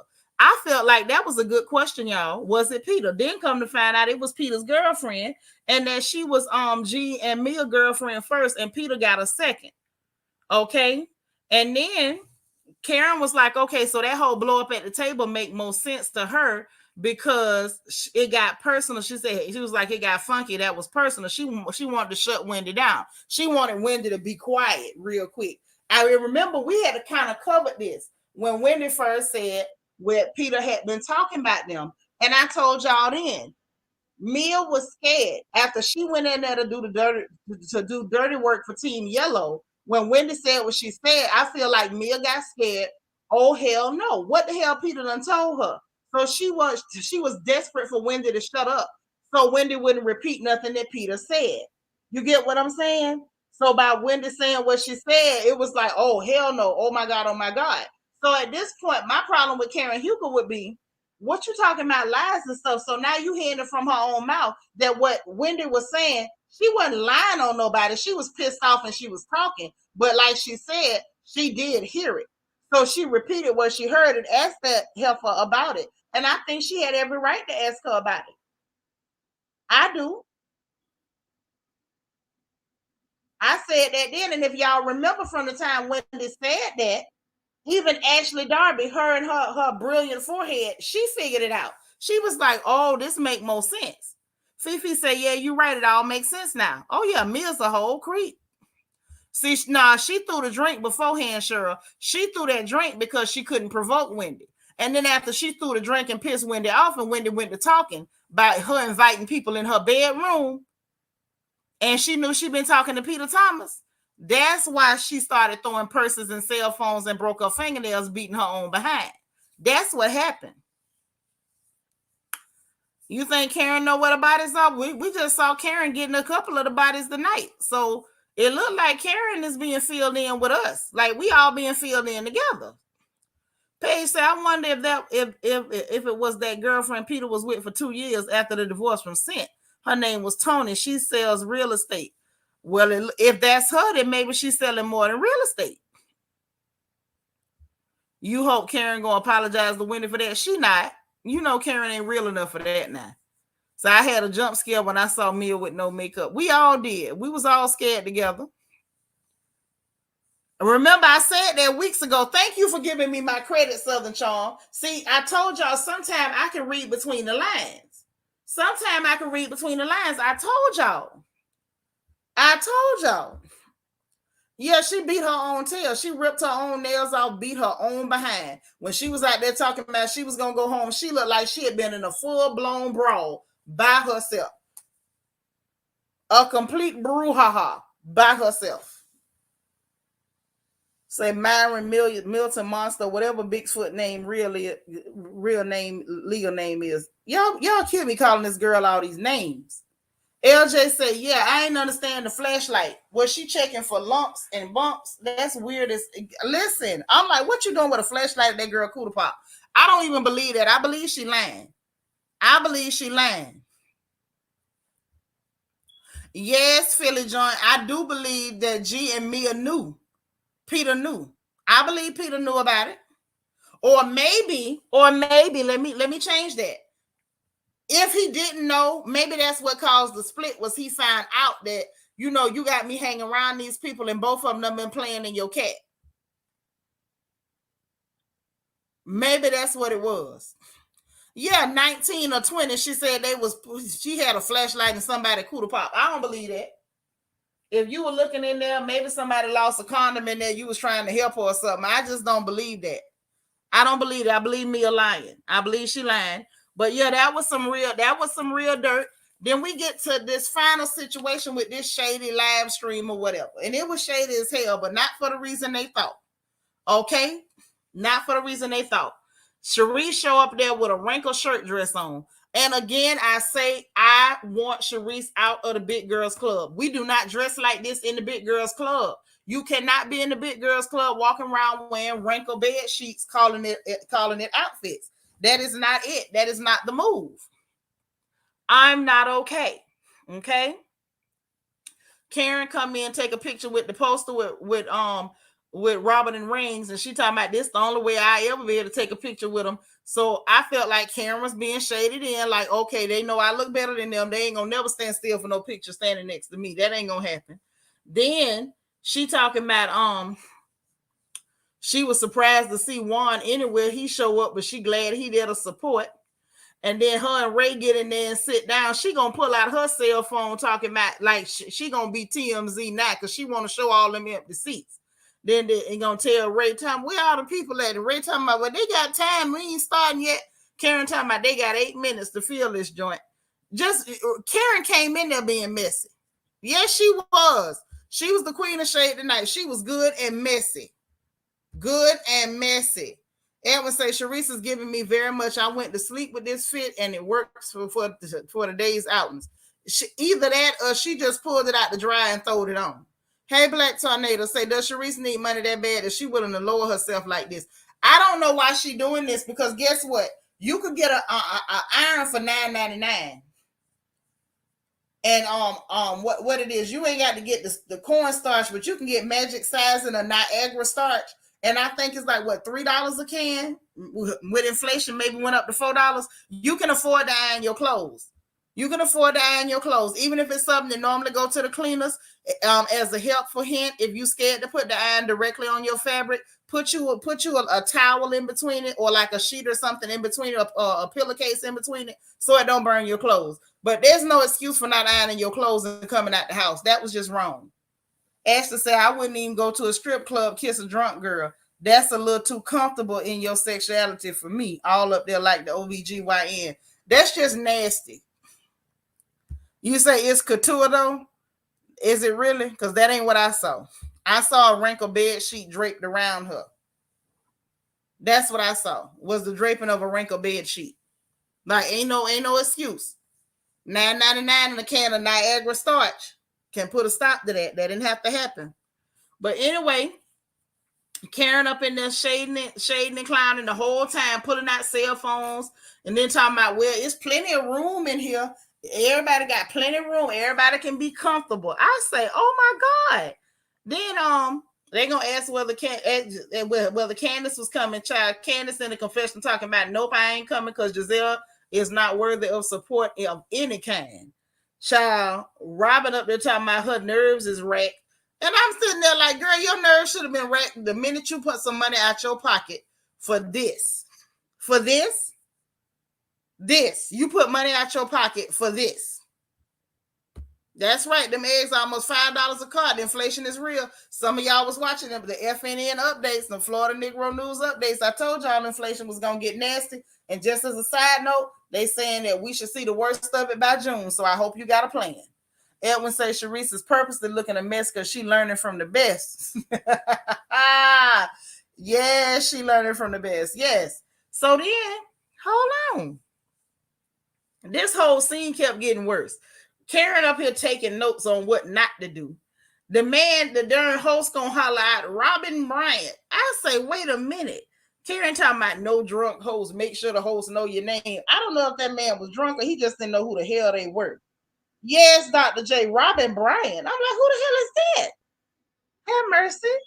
So then they went ahead and they fixed it. You know, they went ahead and fixed it and got them out there on the stage. And can somebody explain to me, beyond the fact that Robyn's microphone was broke, talking about, can y'all hear me? Is my mic working? But you paid $10,000, let you tell it. But you paid $10,000 that you tell it. Why was Giselle yelling? Was I the only person that wanted to know why Giselle was yelling? Did she think yelling and hollering was gonna make it sound interesting? Thank you for coming to reasonably shady.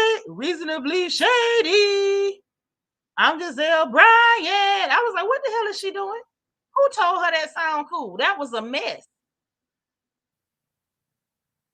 That was a mess. Was that Joe Clear? Please tell me that wasn't Joe Clear.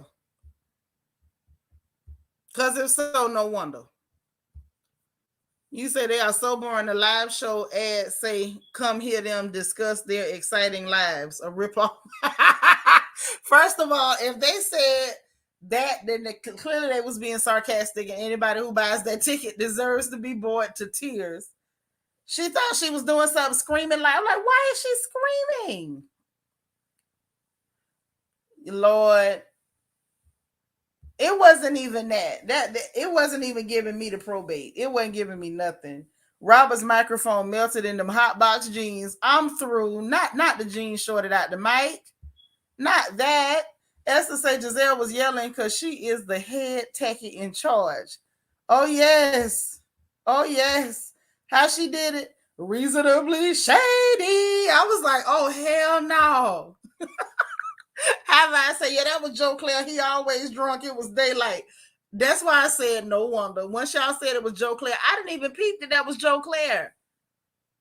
Oh my God. Say Robyn is so flat. That was Giselle's idea, hyping up the crowd. Oh my God. Oh my God. Oh, dang. Listen, that explains everything. Once y'all said it was Joe Claire, I'm like, yeah, that makes sense. Got it. Say no more. Say less. Say less. So then they went through this whole thing, and then is it shady segment one? They brought Juan up there, asked one question, and let that man go once he let it be known on the cool that 11 o'clock in the morning ain't early. So I'm sitting up here like, you brought Juan all the way up here talking about he in a hot seat to shade you? Because that's what it looked like to me. You brought him there to shade you. That's the impression that I got, because that's what the hell he did. Shaded the hell out of her and left in his park clothes, because that's what he had on, clothes that he go to the park in. It was a mess. Then they did gonna bring Ashley up there talking about the TikTok segment. She up there with that stiff, strange dancing, the Cabbage Patch and whatever, and Giselle up there making faces and doing her little weird stiff dances. I'm like, why are you doing this? Why is this happening? Ashley apparently was like not really with it, talking about something. Y'all made me tired. And I'm like, Ashley, they told you to come up there to do the TikTok dance. Why did you put on that dress like you was going to a hoedown or a square dance? What is really going on? I say, this is so sad and so tacky. But anyway, then they get to the Q&A, and the first person, I don't know if that was the first person, but the person they showed talking about when is the wedding, Robert up there looking dumb, and it end up saying, stay tuned. I said, I'm dead. We don't want to stay tuned no more. At this point, we done. At this point, we done. We done. Stay tuned. What the hell do that mean? Then after that, she told that $14,000 lie. Okay. Me up there talking about, first off, Karen the mess talking about, oh, I enjoyed it. You ain't enjoyed it. Then gonna shade them right after that, talking about, well, I didn't sleep the whole time or whatever she said. Tell me, I was just being shaded because it's the shady show. You know what I'm saying? Mia said it was an improvement from the tents outside her house, and then told her, well, I actually bought my ticket because I was trying to support you. She always doing too much. Always doing too much. Definitely, that's all, folks. What the hell you mean stay tuned? Ain't no stay tuned. That man ain't man you. I want it over too. I'm ready for the reunion. Yeah, DT live in the corner. He has a permanent residence in the corner. Right. Stay tuned for more lies and BS. It's true. Black Tornado says she should have known to be prepared to give a better answer. It's true. And you think she would have been prepared because she know at this point, anybody who's even paying her any attention wants to know when is the wedding. Like, there's nothing else to ask you about, Robyn. What we gonna ask you about? Them gas station hats? Are we gonna ask you, did you take a shower today? Are we gonna ask you what's your favorite brand of deodorant? Or when the last time you changed your bed sheets? What the hell is we gonna ask you, Robyn? Like, what the hell do you mean? You knew that's what people was gonna ask you. Yeah, she should have just said to be continued. You're right, Nisa. Hey, Queena. Cece said Mia's so desperate to be their friend, they didn't even support her. Right. And then little Robert gonna tell her, I'm sorry I didn't come to the opening. She said, don't worry, I'm gonna have another one. And little Robert didn't look excited. And I feel like little Robert ain't excited because that girl is actually over there opening businesses while you selling gas station hats. I may not like that hooker, but at the same time, it's a legit business that she being paid off of. She not selling gas station hats because that's something different. Okay. So anyway, that happened. Giselle decides she want to keep Jacqueline because she want to interrogate her about this Porch situation. Now, this is when it really got on my nerves, y'all. Because let me go and put the link. Because I just got to get this out. And then I you know, anything y'all want to say, I'm good. But I got to get this out of my system. I didn't like the fact that you lied and talk about some. Oh, she said, and she said that and I was making money and you got that Porch right, and you got that Porch right. And Jacqueline was like, ain't nobody said that.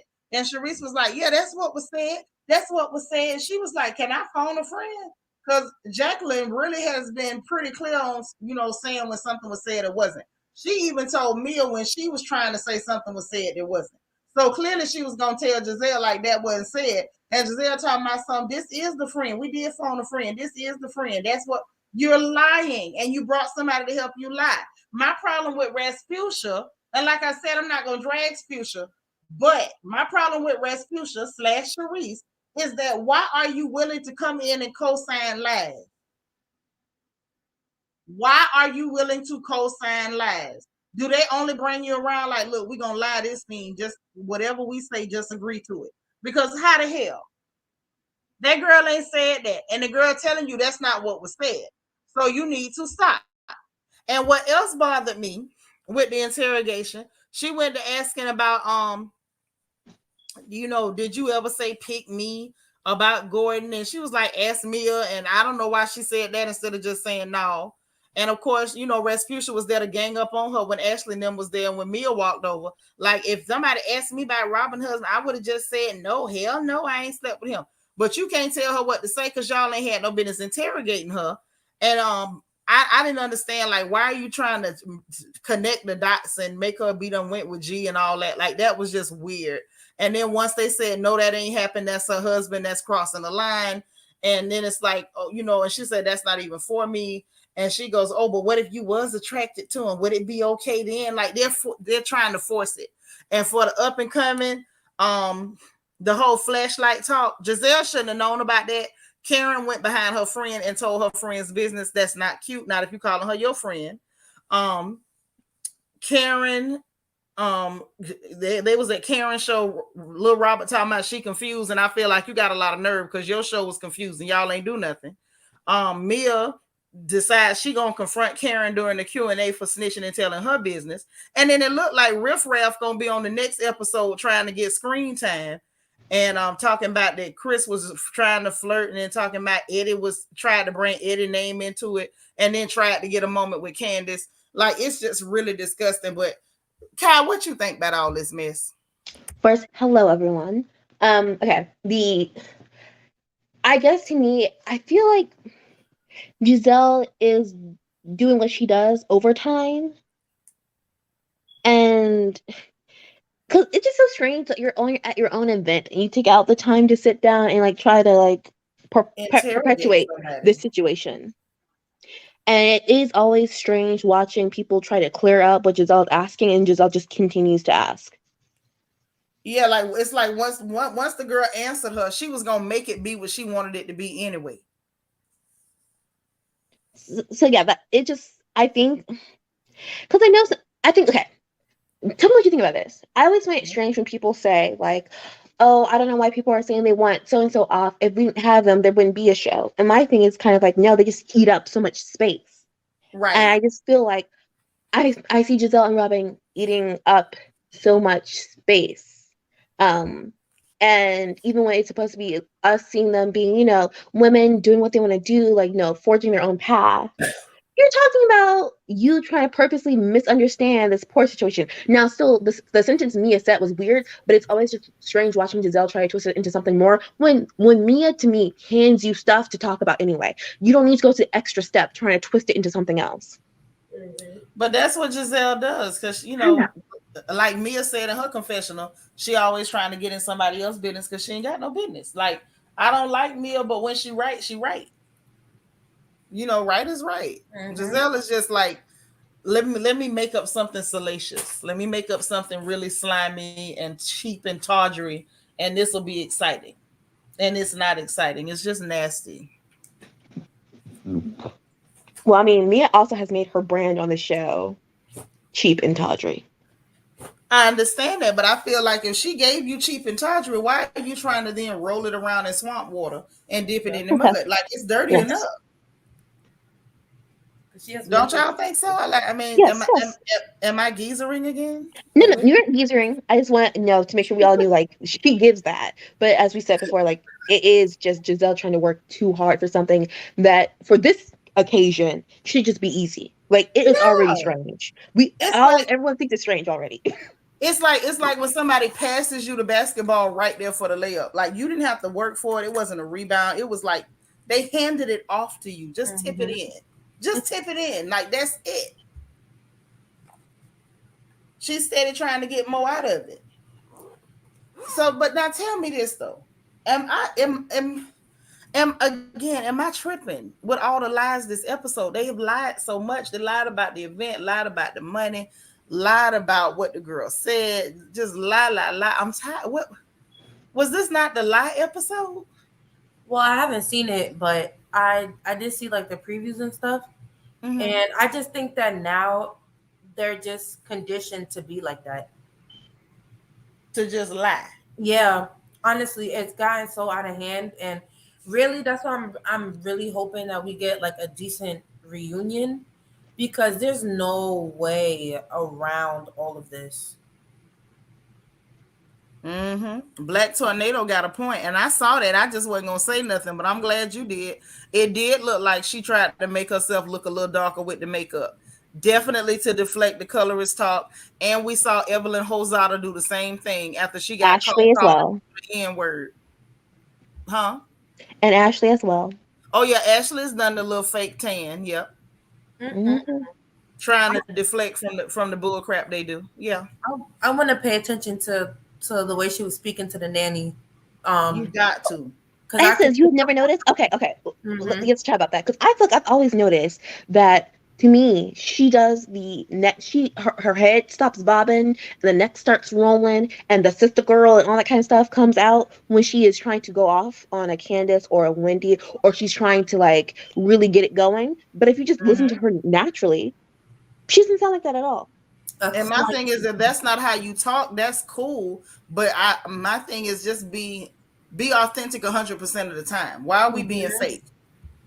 Why are we being fake? Like, why do you feel the need? Why do you feel the urge to give that fake sister girl routine when talking to black people? DT, thank you for the super chat talking about Sharice manifested as Rasputia.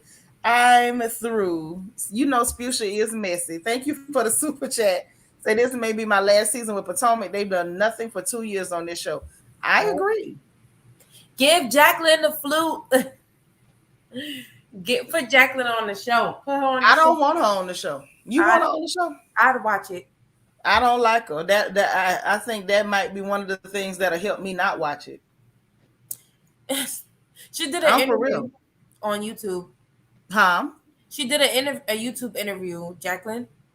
I don't want to see her on the show. I surely don't want to see her on a YouTube interview. I don't care nothing about her. I I don't like her. I wouldn't mind them putting Jacqueline on there. That would be a messy twist. I don't like her. I don't like what she stands for. Mm-hmm. We already have disgusting people on the show. I think I'm good. Get rid of Okay, Giselle and Robyn. Get rid of them. but they're not gonna do that. So we're gonna add another mud duck to the show. I'm good. Paige, thank you for the super chat. She said, because I love y'all, I love you right back.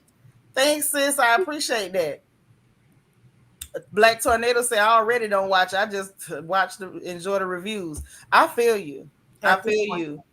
Fifi ASP, thank you for the super chat, sis. Ooh, child. The love, the love. But Oh, y'all got It's me in raining after down. tonight. Thank you. Thank you so much. I yeah. appreciate y'all.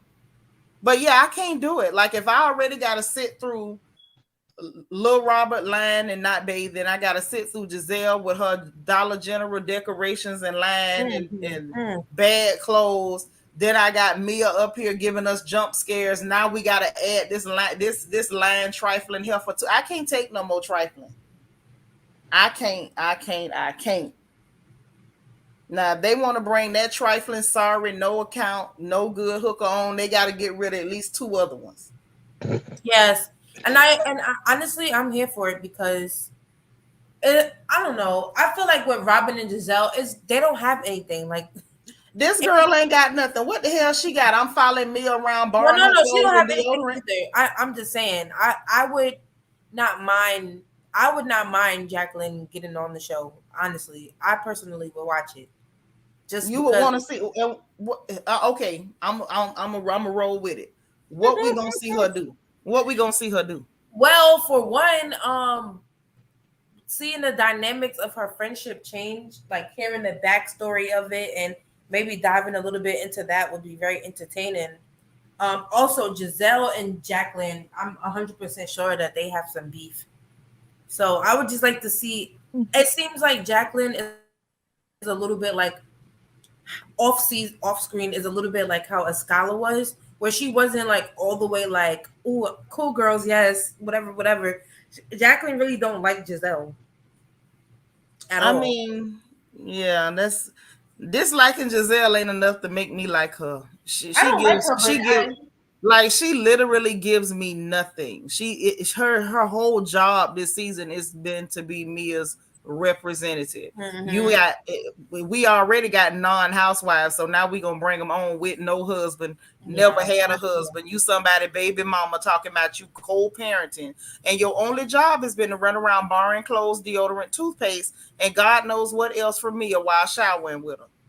What I mean, I don't know. But I don't think I don't know what's going. I think Potomac. I think I I want heard Katie that. Rose. Huh? I want Well, she Katie done back. burned that Katie, bridge. is she okay though? Even It's if not she that ain't she'll be okay, okay. even if she ain't okay, give us some money to help her with her habit. Drugs cost money. Bring Katie back. I think Gabor said the same thing.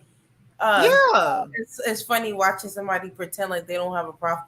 Y'all are crazy. Y'all In are real crazy. life. Y'all are hot mess. Like, yeah, I can't do Jacqueline. I can't do her. I cannot. I would rather swallow my tongue. Well, if they keeping Erica Jane on Beverly Hills, I really don't see anybody leaving from Potomac. I don't see it. I don't see it. Even though Yeah, this is because the hottest mess. at this point I feel like them clear people that's in charge, they enjoy seeing the Mhm. shenanigans and the disrespect from Robert and Rings. I think they like the sleaziness that Mia Manhands brings to the show. And so they're not gonna do anything about it. The only thing we can do is just say we ain't watching and do them like we've done RHOA, which is drive their ratings into the toilet. I know. I'll find out another way to not get my view because I mean I do enjoy being here with you all talking about it. I'll find another way to watch and be here and talk about it because and I'm fine with the filler episode. I do think this episode had like at least we heard some some tea. We sipped a little bit. The people were doing the lying though, which is Mm-hmm. so I'm fine with that because again, we like it needs to be a roller coaster. Like it has to have its lull moments, and obviously But I do think it's interesting that they did that right before they're supposed to do this little break for the new year. I find that strange, and then already showed the 7 minute clip and the clip for the next episode. Um, I just I do find it interesting because I feel like personally, we all know I like me and Candiace, but regardless, I think that she could carry the show. Home was barely in the show. All she said was Sesame Street character, and everyone's on Twitter laughing about it. Who said that? Candiace. Candiace. Well, that was in the preview for next week when she called that girl a Sesame Street character. I mean, I feel like, you know, there's no reason to slander Sesame Street. That's all I'm gonna say. Like, Sesame Street ain't never did nothing to nobody. You know, Candiace been trying to be on my good side this season, and I want her to stay on my good side. But so she can't slander Sesame Street. Yeah, leave Sesame Street out of this. But it was just interesting to watch people's reaction to that, to the preview of what something Candiace said versus the actual episode. Yeah. And so to me, it's kind of like, again, I feel like Giselle's running out of her tricks where, like, we come to the season and her main thing is gone too far. Okay, girl, look at this. LJ forever say if they give Jacqueline a flute, then they should have gave Sweetie a peach on RHOA. I know that's right. Ooh. I know that's right. That's who she is. Skylar not coming back. Robyn don't want her on the show because Robyn knows she ain't kissing her butt. Skylar, we might as well kiss Skylar goodbye. Yeah, and I think the other thing with Skylar for Team Yellow was that the people kind of liked the way she looked a little too much. You know, they get intimidated by pretty brown girls. It's real intimidating for them.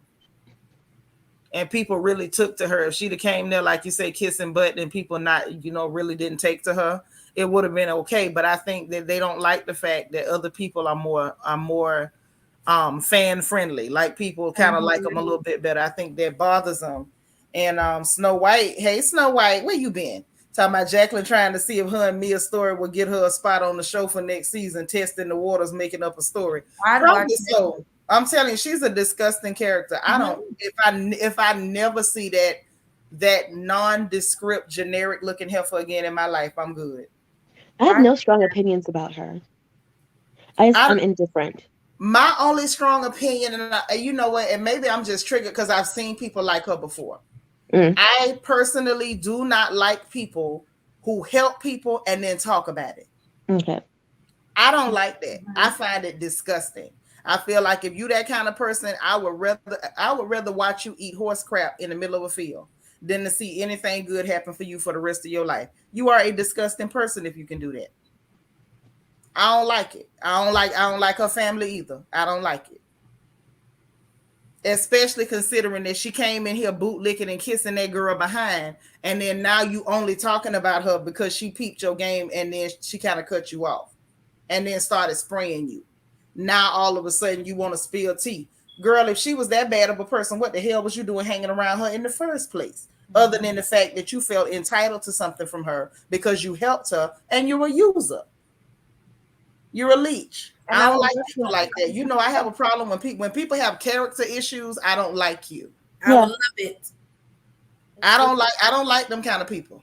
I don't. But see, if you're a liar, I don't like you. If you're an opportunist, I don't like you. If you're a user, I don't like you. If you're the kind of person that'll help somebody and then go talk about them, I don't like you.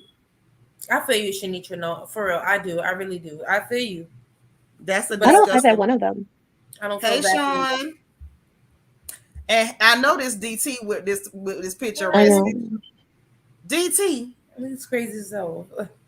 Okay, how you doing? Hi everyone. Hey, boo. How you doing? Good. Oh, that was Wendy Williams. How you doing? That's the wrong one. No, I said it like Respucia. How you doing? No, I said it like Wendy Williams. You said it like Wendy. Okay, yeah. Okay. You get Essence. You get a do-over. Do it like Spucia, girl. Let me stop because I used to love Norbit. I used to love Norbit. Like, seriously, like I love Norbit. Like, for real. Okay, hold on. How are you doing? DT, what you got for us, boo?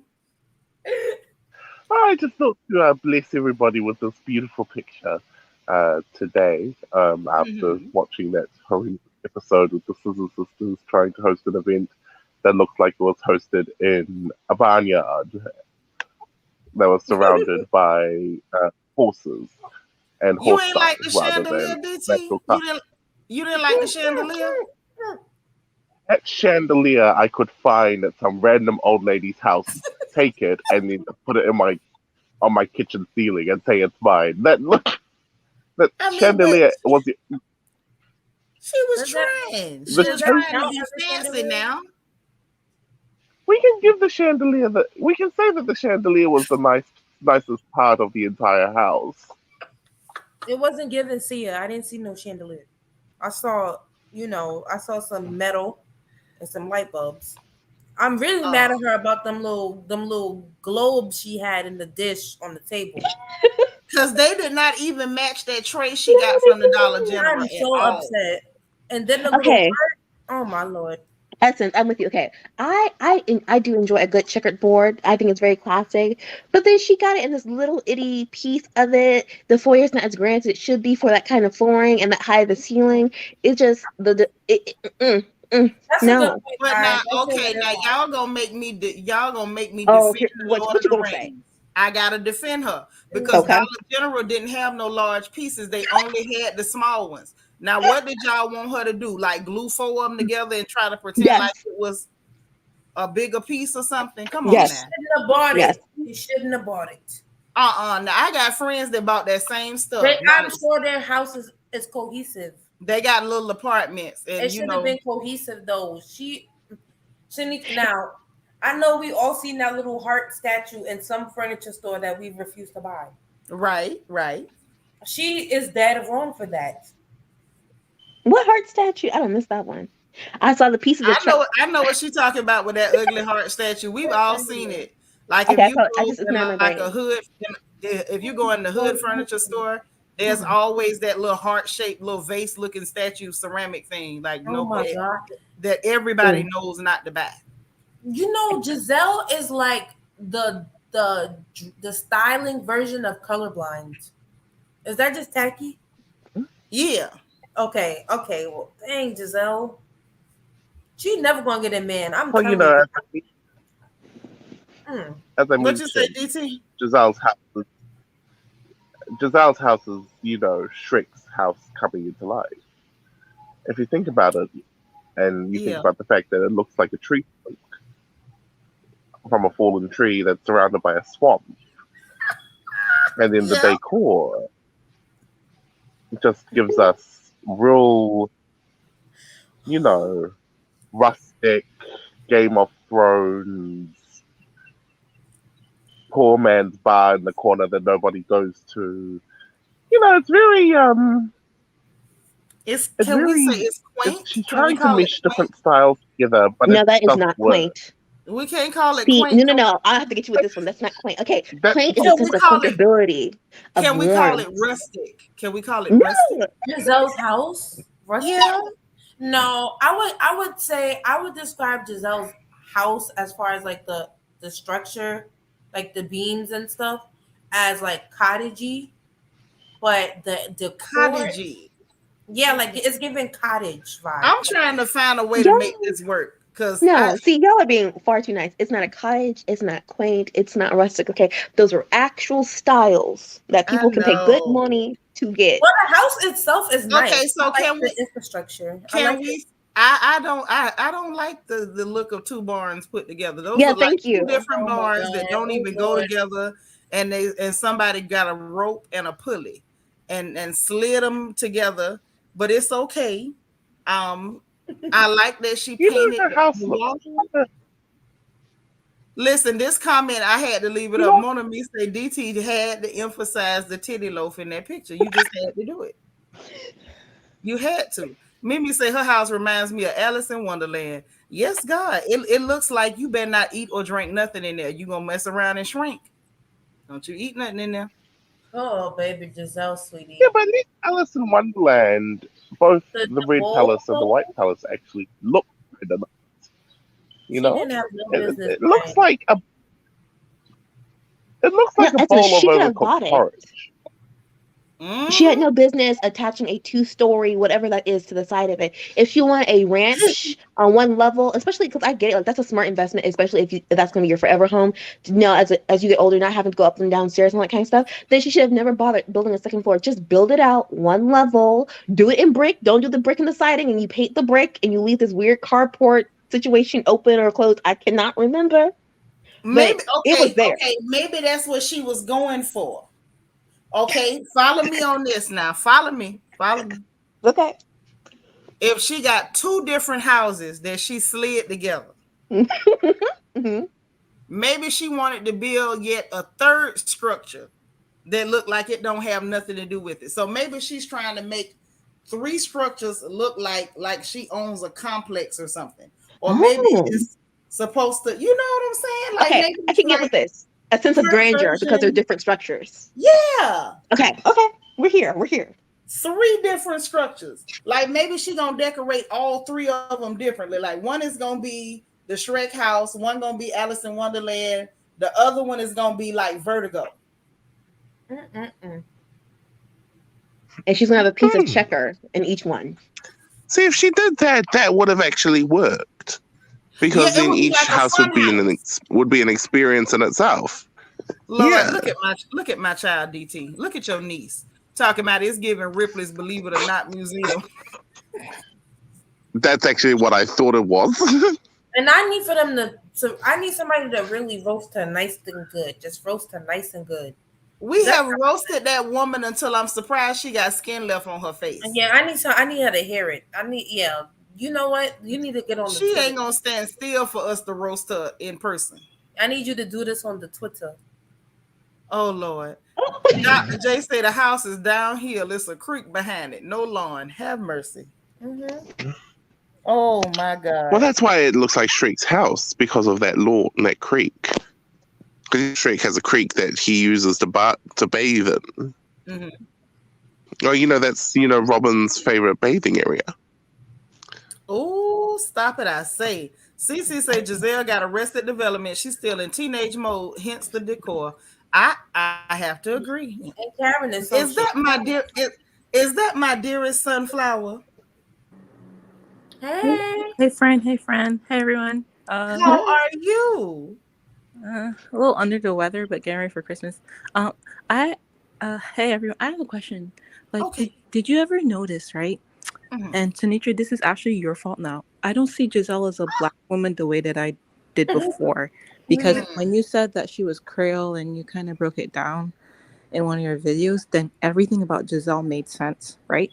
Mm-hmm. But then I have a question. So, like, did you ever notice that Robyn's homes always looked nice, even when she did all of this, when she was in the smaller townhouse? it was designed really nice. And if Giselle is really her friend the way that they're supposed to be, I always wondered, why hasn't Robyn ever told her something? Or why hasn't Robyn ever, like, suggested a stylist or some sort if she used to be in public relations? I think it's because she just likes that. She likes to have that one thing on Giselle, but this is me putting like words in her mouth. In her mouth. Well, we actually talked about something similar to this not long ago, but I don't know if you had joined us yet, right? So they informed me, because I didn't know this, okay? Somebody in the live informed me that Giselle is a Virgo. And what I know about a lot of Virgos is that they real stubborn, even when they tacky. My favorite auntie, she's gone on to glory. Some of y'all were here for August 16th, which is Glow Day. I celebrate my aunt. I love her. That's the one I look like. I look more like her than my mom. But I digress. She was a Virgo. She was tacky. I mean, she was delightfully tacky. She would put on a church skirt with a t-shirt of a whole different color with writing on it, like advertising a business, with a sun visor and glasses with jewels on the side, and sneakers with puffy paint on them. Like, we didn't understand where none of that came from, but you couldn't change her mind. She was gonna wear it. I gave birth to a Virgo, and I have to constantly like hold her back because she would go all the way down the tacky path. And she's real stubborn about it. Like, she'll be, have her mouth poked out because I won't let her just jump off the tacky bridge. So it's just kind of like that. Yeah, but doesn't Giselle, I mean, that's true too, right? But also another thing that Giselle gives me is, like someone said, that Arrested Development thing, because everything she has is pink and green. Down to her cell phone case is always pink and green, and I get it that she represents for the AKAs, etc. But then, like, her choices, every time you see her in a dress, It's usually some weird pink and green. Like, she hasn't grown past that too much. She really, I see you with that. Yeah, she definitely hasn't. You can see it in her attitude and how she treats people and how she behaves too. With this whole "you can't sit with us" attitude, like, girl, who the hell are you? Yeah, because maybe, like, you know, it's got me thinking maybe that's the household she grew up in, right? Like, I don't know she was now. like a preference. Her preference was always the best one or whatever. And she hasn't gotten down with the refresh or the reset generation that's like, look, we love all people and, you know, beauty comes in all different sizes. She's probably upset about that and not even thinking about the fact that her daughters have to experience most of this, you know? Mm-hmm. Well, if you think And about see, it this way, and see, they see what I'm saying because Paige is saying it. She's like, her husband's a Virgo. It explains a lot. And Virgos are very stubborn. And if it's some Virgos in the chat, I do not apologize because y'all know y'all be stubborn. Esmane, I don't want to hear it. Y'all is stubborn. Y'all is stubborn. I don't care whatever y'all make up y'all mind to do.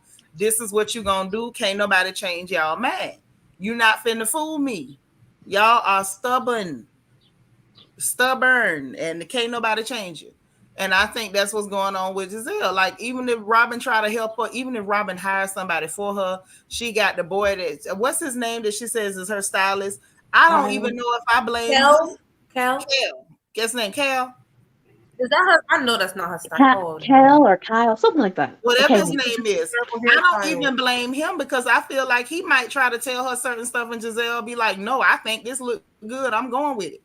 Even say, but that's why Beyonce in her younger days had questionable outfits and hair moments.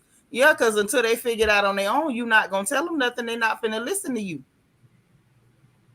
Y'all listen, y'all Virgos is tough, man. Y'all tough. When y'all make up y'all mind, that's just what it is. It take an act of God to change your mind. Mr. James, hey, you're on the West Coast. Okay, I feel you. But I think that's what it is. Wait a minute. Paige dishing. She said, my Virgo husband got a high booty and I really try to help him wear the right pants, but he won't listen. Paige, I love you. I love Paige. Esmane got to laugh because she know I'm right. You know y'all stubborn as hell. You know it. LJ say, oh, wow, Virgo makes sense. My mom is a Giselle. She can't dress worth a darn. She pride herself for being that yellow bone is what you want, girl, in her heyday. Mm-hmm. It's a certain delusion and you know what, God don't like ugly, and that's her punishment right there. She's just tacky. There you go. She's gonna be okay. Okay, Mr. James done checked me now. I'm checked. I've been checked. He said, I'm a Virgo. I prefer the term determined. Okay, well, y'all are real determined. Y'all are real determined. Look at Dora. I'm not stubborn. I'm not. Okay, Mr. James say y'all determined. Y'all is determined, okay? Cece says she ain't got enough time and patience to argue with a Virgo. Y'all, look at this picture DT done put up of Robyn. Look at this. What is going on? That's perfect.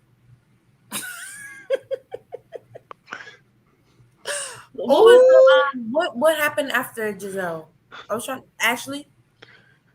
Yeah. To pay attention to Ashley in the black scent. Ashley talking about some darn. Oh, I mean, does he stay at my house? Is that normal, girl? Bye.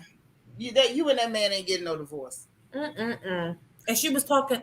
I saw some people in the chat saying that her weird looking friend was talking about Eddie. Was that who she was talking to?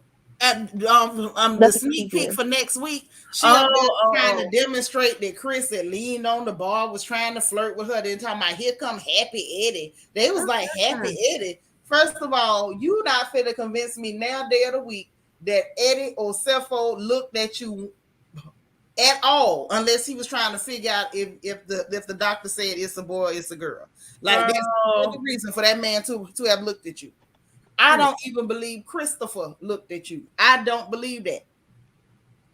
And Riff Raff need to stop it. But like the thing is, Ashley, I feel like she's getting on the destroy marriages bandwagon because hers is about to fall apart. You know? You really think it's falling apart? Or I think it's a fake divorce. I don't believe it's falling apart. I mean, but he's been in Vegas in one season. He always is Vegas. Yeah, so why are we rewriting history? Ashley has always been in people's business. I feel like people forget about like Ashley's been in people's business, been in people's marriages and finances, and do they like the private member of the white? No, Karen, do you like Ray's private member? All kind of stuff. She's been about this life, so this is not new to her. It's true to her. And her and Michael has always played these games, so I can't be that invested. I just don't like the woman. I don't like her pretending like she's telling us the truth when it's clear that she's not.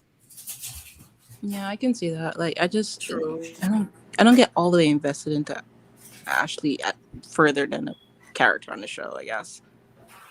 But like, I have this thing about Giselle. I don't know. I just find the whole Giselle thing to be a little weird, right? Because my grandmother, which is like my dad's mom, she is like what you would call light skin, right? But I feel like it's a difference because like my grandma, she is light skinned, and then she was the only light skinned kid in her family. But the difference was like my grandma always told me like people who look at light skin as a privilege, they don't know their history, because she told me like having that's just look, I'm not saying the truth, I'm just saying what my grandma told me. Like having the light skin just evidence that stuff happened where it shouldn't, and something she bad just happened. it's just it's what it is. It was never something to be proud of. And then she always told me, like my grandma literally told me, like, you should always go for this might sound preachy, but you should always go for the original man. She always found Black men to be like her weakness, and it's not in the way that Giselle does it for praise or anything like that. But my grandma is the kind of person, she was like, she felt that when she went for my granddad, which is her Black husband, she felt more connected to her roots, and she couldn't understand people who try to distance themselves from that. And it actually gave me a really strong love for our people that I just think is weird that here it seems to be celebrated, that little clique of people who just won't mix with others, and they just take pride in what happened, Well, there's some people that's just there's some people that's sick in the head. But can y'all see this picture? Can you zoom in? I cannot see her. That's a hot mess. That woman has played herself. Oh my gosh. I just want y'all to take a look at. No, she is. I just want you. That's Riff Raff. Oh, I just seen a lot of humans, but none that look like that. Now Riff Raff say that Eddie want her. She's delusional. I don't like when they play with Eddie. Really go away. I like Eddie. I'm just saying. She looks like Vanilla Ice. Just want to drive. This is Riff Raff. This is not Vanilla Ice. No, this is not Robert Van Winkle. This is Riff Raff. I seen him on that show. I know Riff Raff when I see Riff Raff. This is It's those teeth for me. Okay, Nisa Rose say it's a doppelganger. Nisa say this is a doppelganger. Dead ringer. Dead ringer. She touched in the face. So easy a caveman can do it. And you up here talking about Eddie Osefo was looking at you. She do look like the caveman. All this. It's so easy a caveman can do it, but Eddie was looking at all this. That's all. I just wanted to remind y'all of the lie and who was lying. I just wanted to remind y'all of who told the lie. That's all. And Ashley probably y'all told her to do it. Hey girl, I need to stir this pot. Can you come through? Cause remember on the during the spring party, I saw them show her for like a brief second. She looked hideous at that party. She fluffed that hair out and was sitting up. She was sitting up there looking like if Al B. Shore and one of the Geico cavemen had a love child. Like it was a mess. She looks like the female version of Al Gore. She does look like the caveman though. That's really funny. I'm telling you, she's so easy. Even a caveman can do it. It looked like the caveman and Al B. Shore had a love child. If she had started singing all I if she started singing night and day, I would have thought I would have believed it. It's believable. If she'd have said Al B. Sure was my daddy, I wouldn't have argued. Somebody said she looks like Klingon, and I'm like, yes, she looks like she could. She often speaks like. Listen, she definitely has the forehead of Commander Worf. She got the forehead. Ashley should have a cuter circle. That's a hot mess. Ashley need her behind toe up for setting that girl up like that, because Ashley know what that girl looked like. So you brought her out here to tell this lie so we could tell these jokes. Thank you. She has flung her friend out there to dry and be roasted. Yes, and she knows. So wait, that's what Candiace called the Sesame Street? Yes. That's why I say y'all not gonna slander Sesame Street. That girl, that is riff raff. That girl is not Sesame Street. No, we're not slandering Sesame Street. I used to love Sesame Street. You know, I can't keep up. She looks like a lot of things. Wait a minute. Erin Connor is sis, we got to get you. She said a man bear pig. Really? But I just notice on Potomac, when they want to add someone to the show, they manufacture a situation to stick them into someone else's cast story, versus that's what they thought they. I think I agree with you, and I think that's what Ashley was trying to do. Ashley did it, and Giselle for her robust friend. Giselle and Robyn are doing it too with Charisse, because we're not naturally interested in these people, and Mia's doing it with her I forgot her name, her friend, but we're not naturally Riff interested Raff in people. And Jackie. Yeah, Riff Raff, Jackie, and Charisse are trying to stir up mess to get a seat, and that what that gives me is that production might have told them we might take on one new cast member, so all of them went bringing their rusty friends out of the woodworks. Sean, thank you, Sean, living life. I can tell you how I feel about you night and day. Hit it, Riff Raff. That's all we sure. Okay, a quick fill-in, because we have not. No one here has watched what happens live. So I'm scrolling through Twitter. It did not go well for them again. You knew it wasn't. It wasn't. I know, but just like, which I do want my. In this sense, when you're talking about those issues that we're talking about, I do want you to be dumb enough for people to finally see, because I'm sorry, people acting like they've known all along. No, a lot of people have let Giselle and Robyn run free and egg them on with all the foolishness that they do. But now they can finally see it, because the two women who it's being perpetrated on are acting in a different way, as in trying to hush their mouths. So you can clearly see who's the problem here. Yep. But the fact that you why this is the second time Robyn has now repeated the lie about she was recording Wendy and telling Wendy to shut up and all this kind of stuff, because she didn't want Wendy to push me to do something where Wendy would have to defend herself. Woman, once you throw a drink at me, I'm already in position to defend myself. She's already pushed. She has no choice but to defend herself. And then when she defended herself verbally, they demonized her for it. I didn't like it. This whole and let me tell y'all something else too while I got y'all here. Since we family, right? We can talk. Okay. I had somebody slide up in my replay comments, no name, no blame, and literally was angry at those of us who are calling out the bullcrap, saying we're prejudiced because we're calling out what these people were doing. And let me tell you something. This is for anybody watching now, replay or whatever. Stop trying to shame Black women into silence after abuse. What they did to that Black woman was abusive. It was assault and battery, plain and simple. And then she was taunted. She was bullied. It was absolutely colorism. It was absolutely abusive. And then it was annoying enough that people wanted her to be the model victim. Like, don't you dare talk back to defend yourself. You sit there like a Sunday school teacher. You sit there like Miss Manners while this large Hispanic gentleman is trying to assault you. Okay? Now, the pressure is being placed on the Black women who are watching the show and being further triggered and offended by us watching Black women being assaulted and offended, that we need to be respectable and not mention what they're doing. Anybody who feels that way, listen, please go to the nearest hell and check in. Go to the nearest hell. Exactly.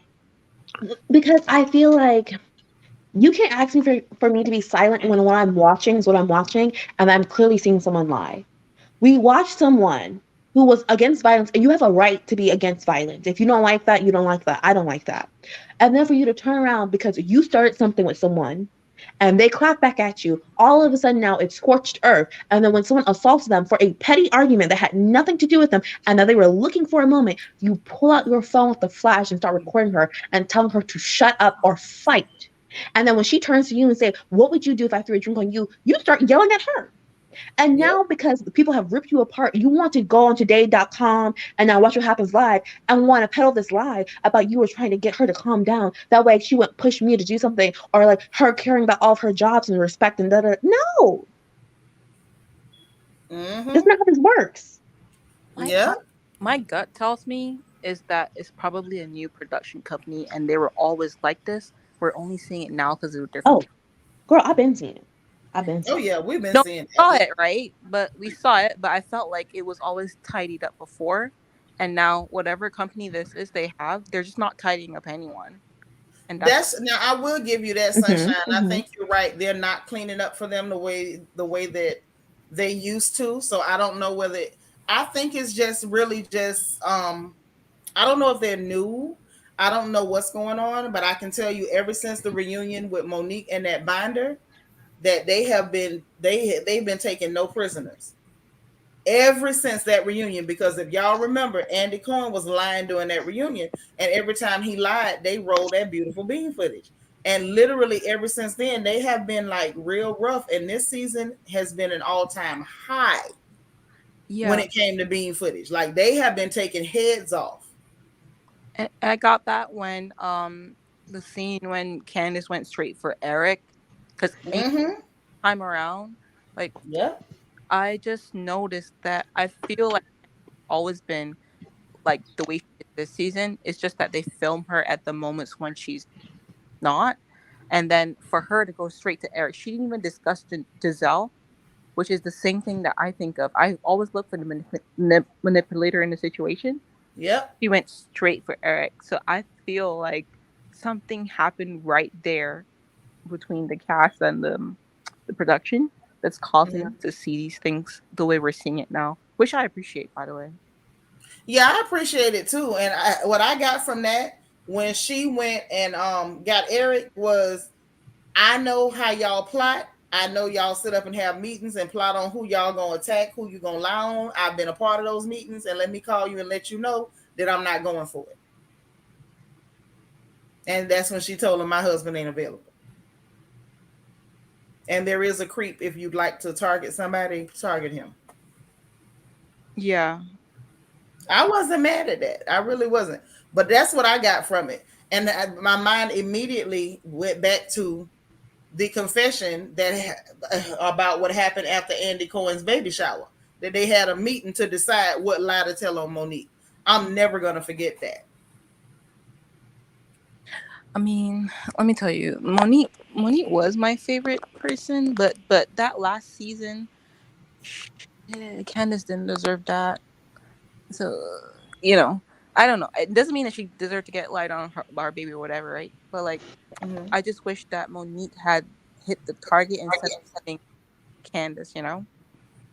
Well, I feel like they were both acting like fools, hooping and hollering, making a scene in public. They were both out of line, and I don't know. I'm just from a different time, place, whatever. In my book, when I tell you to get your hand out my face, you might want to listen. That's all I can say. Because if I tell you to remove your hand from my face, I feel like Monique gave her way too many chances, in my opinion. Because she said, "Get your hand out my face," and Candiace kept it there. What you gonna do? Monique wasted time talking, flipping her hair, and everything. I wouldn't have wasted no time. I probably would have warned her one good time to get your hand out my face, and after that, I would have rearranged her whole mouthpiece. Right. I would not have pulled her hair. I wouldn't have done no screaming. No. I would have hit her in her face like the man she was acting like. No, I'm not talking about the exact situation in the barn, because that I get, right? But my like before then, if I'm not mistaken, when they were at Monique's house and Candiace had news for Ashley, surprisingly she took Giselle. and that was kind of like a strange move for me. And then after the whole fight or whatever went down, I noticed that Giselle was right under Candiace, trying to just gaslight her with the sticky notes and stuff like that. So that's how I saw that whole situation, and I was surprised that Monique didn't recognize. Neither one of them did, and you're right, Sunflower. Neither one of them recognized that they both got played, and they both got played because, in all honesty, they did not want those girls to be friends. They needed them to be arguing, Exactly. fighting each other. Because Exactly. they knew if those girls had linked up, it would have been almost impossible to do anything with either one of them. And they both fell for it because both of them were trying to curry favor with Team Yellow, and so they both got played. Hey, Chi-Town Naja girl. They were both trying to curry favor. Both of them wanted to be down with Team Yellow, and they both got played. And actually, the season that Monique ended up being mistreated and she left, they were after Candiace, but because Monique swung first, they went ahead and went after Monique. Yeah, that's true. And Candiace was dumb enough to think they were her friend while she's running around there folding perfect pocket, Kleenexes and putting Post-its everywhere, hoping she was gonna run up on a lawsuit. Yeah, I know. I actually think that the show would be more fun without Giselle because, like, it would. Because the one night when, like, the last night in Miami, when Giselle went home to take a nap, everyone seemed a lot looser, and it just felt like a different energy throughout the whole cast, and that was pretty nice to see. Well, it's definitely, Giselle brings her own dark, nasty, dank energy with her. She travels with it. I mean, yeah, but after, like, you explained the whole, like, Creole thing, I feel like I don't expect more from her anymore. The way that. So there you go. So now you starting to see things the way I see it. Like, I don't expect anything good from Giselle. I don't. And it's not, and let me be clear, it's not because she's Creole, because there's a lot of real cool people that are Creole folks. Like, I got so much love. Giselle is just like a bad example of the nastiness that can exist. She's mental. I don't see her as mental anymore. I just see her as a product of a mindset now. So before, but I feel like that is in some kind of way. There's something mentally imbalanced. Evie got a point. Yeah. She is a prude too. Yeah, very prudish, very judgmental. She's always hanging around to try to, like, clock everybody's vagina. Like, I'm the vagina police. Let me see what you're doing with your vagina. Like, girl, go take care of yours. Yeah, and then, like, I feel like Giselle pretends to be stronger than she really is, because remember the whole Sing Sing thing? That wasn't made up. She did go to a mental hospital. And she really did. Yeah. Why? Why did she go there? And she does. Because that you didn't know why she went. Essence. Oh, girl. I told y'all I binge watched Potomac. I don't have that. Okay, yeah, you did. Well, listen, that man was out there playing beach blanket bingo, and he was tiptoeing through all the tulips, and he was, dropping off babies everywhere, and she lost it. Yeah. Oh, wow. Oh, wow. Wow. And I just want to know who is going to drag her for Phil, and why is it taking so long? I don't know. Like, there's something about Giselle, like, the way she presents herself is just so grimy and gritty. And she's not even in shape. I'm not body shaming. But she definitely not, because she was, girl, did you see how she jumped up with that tight shirt on tonight? I was like, there's nothing to cower about with Giselle. She's tacky. She's out of shape. Mess. And Black Swan, I hear you. I don't want to skip your comment because you have a different opinion. But I hear you. I feel like they were both wrong, but just like you say, it's your opinion, it's my opinion too. Candiace did try to avoid conflict that night. She was not trying to avoid conflict, and they both engaged in stupidity. Right. I feel you. But go ahead. I didn't want to skip her comment. No, that's what I'm trying to say. I just don't see I don't see the allure of Giselle and her girl.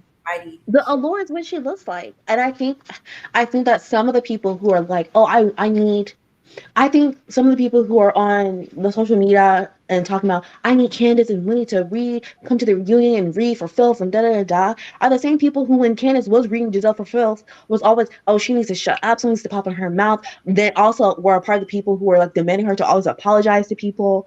And so I do feel like people, because like it is a show, but like people do have that behavior in real life. And I think people need to evaluate that, because I did hear Candiace saying like it's a lot of pressure, and now people are always telling me like, oh, I can't wait for them, you're gonna read them off for filth. And it's just kind of like, a lot of the audience and also obviously production gave Giselle a lot of power in the beginning, and now a lot of people want to pretend like that's not what they did. When she was wrong, it was cute. It was a kiki. She's driving the story along. She's messy, all this kind of stuff. But now that you feel like she's now finally crossed a line for you, now all of a sudden you need the two women to like shoulder all this work for y'all letting this woman run rampant for how many years before even a Candiace was there. I don't know. Like I think for me, I never clicked with her from the time she introduced herself as a first lady, and she like I was like, can you imagine going to that church? And that man, like, for whatever it's worth, like, I don't know too much of the backstory, but, like, he seems to speak with authority. Can you imagine going to a church, trying to listen to him? I'm not recommending listening to him, but you're just listening to him. And then that is the spiritual leader. Like, I feel like he doesn't have much discernment if he picked her. And then the thing is that if she's now, how much discernment do you need to jump in every pair of open legs you pass? And I think too, for Giselle with me with the first lady thing, she is too pro divorce for my liking. Like, she's just all about, oh, you're leaving them right, you're leaving them right. You know what that is, but that's residual bitterness, because her marriage did not hold. So because her marriage didn't hold, she wants to believe that nobody's marriage can hold. But so hers fail. She needs everybody's marriage to fail. But my thing is, like, first lady, right? Don't you have a connection and relationship with God? Like, no, you don't. No, you don't. All you have to do is be married to the pastor. That's not been my experience. Like, normally, like, when I go to church, I could feel the energy, and she's not a spiritual woman, right? And unfortunately, every pastor don't marry good women, because every pastor wasn't called by God. Can we really tell the truth, or do we have to pretend like every pastor that's in a pulpit, God put them there? No. Now, I try not to say too much. No, we have to tell the truth, because we got to protect the brand, and I protect my father's house.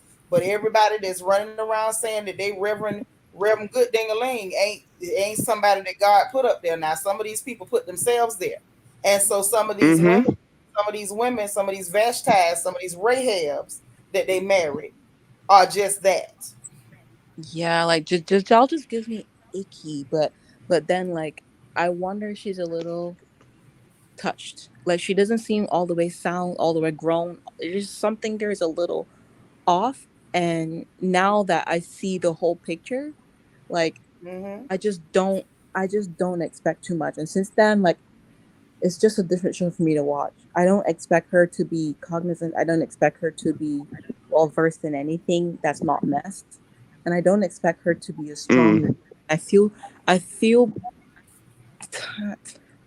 bad that she's not recognizing that her kids may have a different experience to her, but that's all wrapped up in a lack of maturity for me, and maybe that's what makes good television. But again, like, my original point was, like, she'll be pretty good. I mean, the show will be really lighter. If it wouldn't be so dark and nasty. Yeah. And I feel like some people want to conflate other Real Housewives shows with, like, we've seen, because I think Essence said, like, we watch all the Housewives shows. Some serious stuff has happened on other Housewives shows, but it was real. And I feel like I find it dark when I feel like you're contriving. So it's already something that's messed up, and I can tell that you are trying to make it happen. And then to me, that's just like, that's a level of sinister that you are in your mind going to be like, I'm going to perpetuate or make up this messed up situation for national television for quote unquote entertainment. Like, it's not real. When the financial issues were happening on Beverly Hills and someone unalive, like, that was real. Something was really happening. All kinds of things were happening, and that was their lives, and the women were trying to figure out how to be friends to someone who was going through that. this and this Ashley friend popping up all of a sudden now, Happy Eddie. When have you ever been around Eddie to have any kind of moniker for him? Yeah, because when we see Eddie barely even acknowledges those women other than a quick hello, and And barely so that. And hold on, let me address yes, this. yes, yes. Jamal, who said it would be a class clown who grifted his way into the pulpit. Morgan, he did not have to grift his way in. You know, his dad is a pastor, so you know a lot of times that easily happens when the father's a well-known pastor. They have a boy, they go installing them boys as pastors. They don't wait to see if God gonna call them. They call them themselves. Now that's how he got there. And for Philly John, let me address this here. First off, First Lady is a title that got made up, I want to say maybe like in the last 15, 20 years. Because when I was a little girl, nobody was calling the pastor's wife no First Lady. You was just the pastor's wife. See, this is what happens in these black churches when they try to use the church as some kind of social construct rather than the house of the Lord. So they want to be called First Lady to feel like they have a title. There's no such title as First Lady. You are simply the pastor's wife. There's no spiritual qualifications. You just the pastor's wife. And we're not going to talk about Shawnee old nostrils talking about she's the first lady, need I say more. What you need to be talking about is the fact that she was screwing that man while he was still married to his other wife. Talk about that first. Now, she the pastor's wife today, but she was the pastor's hoe not too long ago. Oh, like Pastor Kitchen Pop. That's why I don't get too funny. That's why I don't get too deep in trying to judge people or whatever, because at the end of the day, it's so many people that come to church. They don't have any status in their real life, so they come to church for status. They come to church for titles. They're not there for the Lord. They just want to be called, oh, well, you know, I'm the head of the pastor's aide. You know, I'm the head of the trustee board. You know, that's why all of them get there and be mad, arguing, and cussing each other out under their breath because they want to be on the board. They want to be the chairman or the chair lady on the board. You know, I want to be the pastor's wife. I want to be called first lady. That's why you got 3 and 4 of them right now that's on the matrons and the YWAs that's trying to give pastor some coochie because they want to replace the first lady as the first lady. Oh yeah, acting like ladies of the evening. They need to stop going to church looking for titles, trying to treat it like a social construct. You are there to get closer to the Lord. You there to hear the word. You there to work in his vineyard and hopefully try to lead somebody else to Christ. You are not there to try to feel important. And see, people like Giselle is one of them people. She was there to try to feel important. That's why she comes sliding up in there talking about I'm the first lady. You ain't no first lady. You from what them people said, you was the lady of the evening. Now that's what they said. That's why Karen running around telling people you got a blowtorch between your legs. Oh my gosh. Some of these people that run around trying to be so highfalutin, they ought to be ashamed of themselves. Thank you, Fifi. I was raised Baptist too. It was never no such thing as a first lady. It was the pastor's wife. That's who you were. All of a sudden, they want to call themselves first ladies. If you wanted to be the first lady, then what you should have did was when it married you a president. That Negro in the pulpit ain't no president. Half of them don't even have a doctorate. Ain't the case. I'm just saying, I'm tired of black folks doing too much with that. I feel you, sis, but you know I got to keep it real. Y'all know if I don't keep it real, I can't do nothing. No, but you're right. Like, I was born in the 90s, and I only just realized I never had a first lady growing up. No, because that didn't exist. That was back when church ladies was still church ladies. Yeah, it was back then. It was still a harlot or two in the church, but we knew who they were. Everybody knew who they were because those were the women that would wear the skirts that showed their knees when they sat down. Everybody knew who them heifers was, and they put on dresses and they didn't have no slips on, and they went outside and the sun would show through their skirts. See, that's how you knew who the harlots was. Okay, and you see your mama them roll their eyes and suck their teeth. Wait, now hold on, Seanitra, because I wore a skirt today from Shein, and I don't think it was mine. We baby, we talking about back in the day. I don't think it was. We talking about back in the day, baby. You too young for that part of the conversation. What I'm saying is these days, now they want to talk about a first lady and this and that, and half of them that want these titles talking about a first lady. They just as wayward and trifling as a $2 hooker over on Pine Street. Like, it's just ridiculous. And they need to stop it. Southern Ivy say correct. First lady title is something relatively new. Growing up in the church back in the 70s and 80s, it was the pastor's wife. Thank you. That's what I'm talking about. They need to stop this mess. And when Giselle first said that, I was giving her the side eye. Here, I was like, who is this heifer? Nope. First lady, my foot. LJ forever talking about, baby, I'm clutching my pearls and adjusting my prayer cloth. I feel you. I feel you. Black Swan say Shawnee's husband had a past with women. She should have been running from him. He seems to use women for a come up. She wasn't running from him, Black Swan, because while he was married to that other woman, she was running to the hotel with him. That's a mess. Juan's roommate is getting her karma soon enough in later episodes. Wait, we can chat about this ring. She's right now. Go ahead, baby. Because it kind of left my mind that the ring was morganite, and I'm a girly. I love jewelry. I love unconventional like engagement rings and stuff like that. But and I don't want to ever say this, but it is kind of strange that she went for a morganite and it's so large when I feel like that's not Robyn's personality. So it almost feels like she went for a morganite to get a bigger ring to like be some sort of proof that this was real. Because when I look at it, I'm like, she don't even seem like that big ring kind of girl. So why you got this big ring and it's a morganite? Like she got that big morganite ring because that man was not finna invest in no diamond. And my girl up in here, Kimani 352, say LMAO, not Pine Street. Come on, Ocala. Hey, baby. I had to call it like it is. Now, Kima, I can call names. Since we talking about Ocala, I can start naming off the churches that got some harlots up there as the pastor's wives. Don't let me start calling them out. And the ones that ain't harlots, is some of them that's real messy. They keep up more gossip and mess in the church than everybody else. Now, I don't want to call them out, but I will. And Southern Ivy say, and now the associate pastor wives calling themselves lady so-and-so. I saw that. You ain't no lady. Ain't never been a lady. Mr. James about to go watch the episode. That's right. Every preacher ain't no pastor. Everybody up there talking about God sent them ain't telling the truth. Some of them people is agents of Satan. Ain't nothing but agents of Satan on their way to hell and trying to pack as many people in the car with them as they can. Kima know I'm telling the truth. Yeah, you ain't telling not one lie. They need to stop it. We done already had a run-in with one of the fake church folks earlier this evening. Really? Oh, that's right. Yes. Yeah, we did. It's Sunflower. You missed it. We had a run-in with one of them fake church people, and apparently ain't nobody tell her I am from Ocala. I am 352 through and through. I will check you where you mess up at.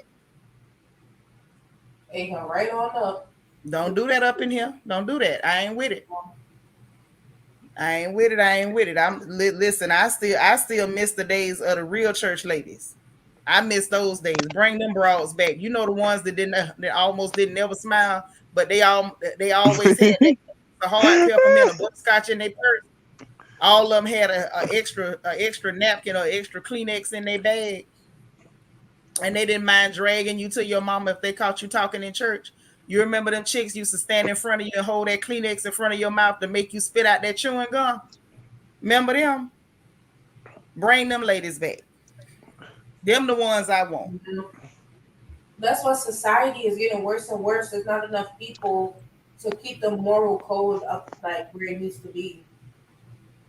We got too many Giselle people on that all of a sudden want to judge people after you done popped your coochie like a rubber band. Now you want to police everybody else's. You done sat out there and gave out more cat than the Humane Society. Now that yours is old and rusted shut, now you want to police everybody else's.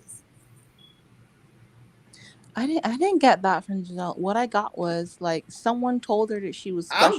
I'm just telling the truth. That's what the people say she was doing, baby. Oh, I don't know. I was. I'm telling you, they say little mama had a hot pocket. She was a Pop-Tart. She was out there popping it. Now that she done, now you want to judge everybody. You want to know about everybody's relationship. You want to know where everybody who everybody hunching. No, what I got and them always be the ones in the black churches. They sit around and the same ones that done gave out more coochie than the law allowed. Now they sitting up judging everybody, running everybody else off from the church. It's ridiculous. Kima say, yeah, the ones that always had a church fan and a butterscotch candy or that strawberry candy, Yes, bring them ladies back. I'm sick of these new ones. Giselle represents that new church. Them fake Bible quoting, but ain't Bible living crew. Sickening. Bring the old ones back. Cups of teas. I don't know. Like for me with Giselle, right? Like it was more like she's expecting her life to be one way and it's not. So for example, she did not like Ashley at all until Ashley's life dropped apart. Now suddenly they're the best of friends. And I feel like that's how she is in general. That's why like even with Robyn, like she likes a part of the fact that it's not all the way working out because she has company that way. But if these people had like That really part too. healed, yeah, if they had healed relationships, she can't connect with them. She can't get away to slither in there. She can't get away to like muck around in the mess, and then it makes her feel lonely because I don't care. I mean, she's a great looking woman. She's in shape and stuff like that. But I Is know she? for a fact Wait, hold that on. Is Now, she? now, don't sit up here and be doing no signifying. Now you know that lady ain't no good shape. she's Not, not. She's not no. slobbery. Now you know we seen her showing that side meat, and then she was up here this evening with that tight shirt on, struggling to hold that belly from bubbling over the top of them jeans. You seen that? But how old is Giselle? Like 58? That's not bad. Ooh, What do you? that girl ain't but Ooh. she ain't but 52. She say 58. Oh, I Jesus. thought she was. You know she No, don't no. look good. I thought. Oh my gosh. That's how No, you no, know she don't look good. Yeah, no. I because you thought thought that she she was looked 58. nice for her age. Can Yes, no, baby, she don't look good for her age at all. because like Not at let me tell no, you, Giselle like is my up there. mom. Let me tell you, Giving us gobble, gobble, gobble. Giselle is up there aging like a bruised banana. But let me And tell it goes back to what we was taught as children, okay? Our mothers told us that seeing disfigures, okay? And my mama also told me if you hold around, it'll show up on your face. That's why you thought she was 58. you. I don't. I this like my mom, right? My mom is 58, right?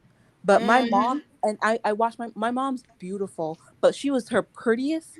My mom was the most beautiful from ages 42 to 47. I don't And know that's what probably happened. because your mama clean. This is a nasty woman. You remember Mr. That old Mr. on Color Purple said about Sugar Avery? Her she got that nasty woman's disease. I This don't heifer nasty. That's why you thought she was the same age as your mama and she ain't. Oh, that That's wasn't why you meant to be thought like that. bad. That's That why was you thought that.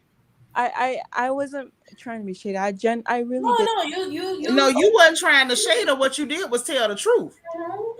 She Cause looks. she Yes. looked cause she looked closer to Yes. 58 than 52. She looks squoles and wrinkled.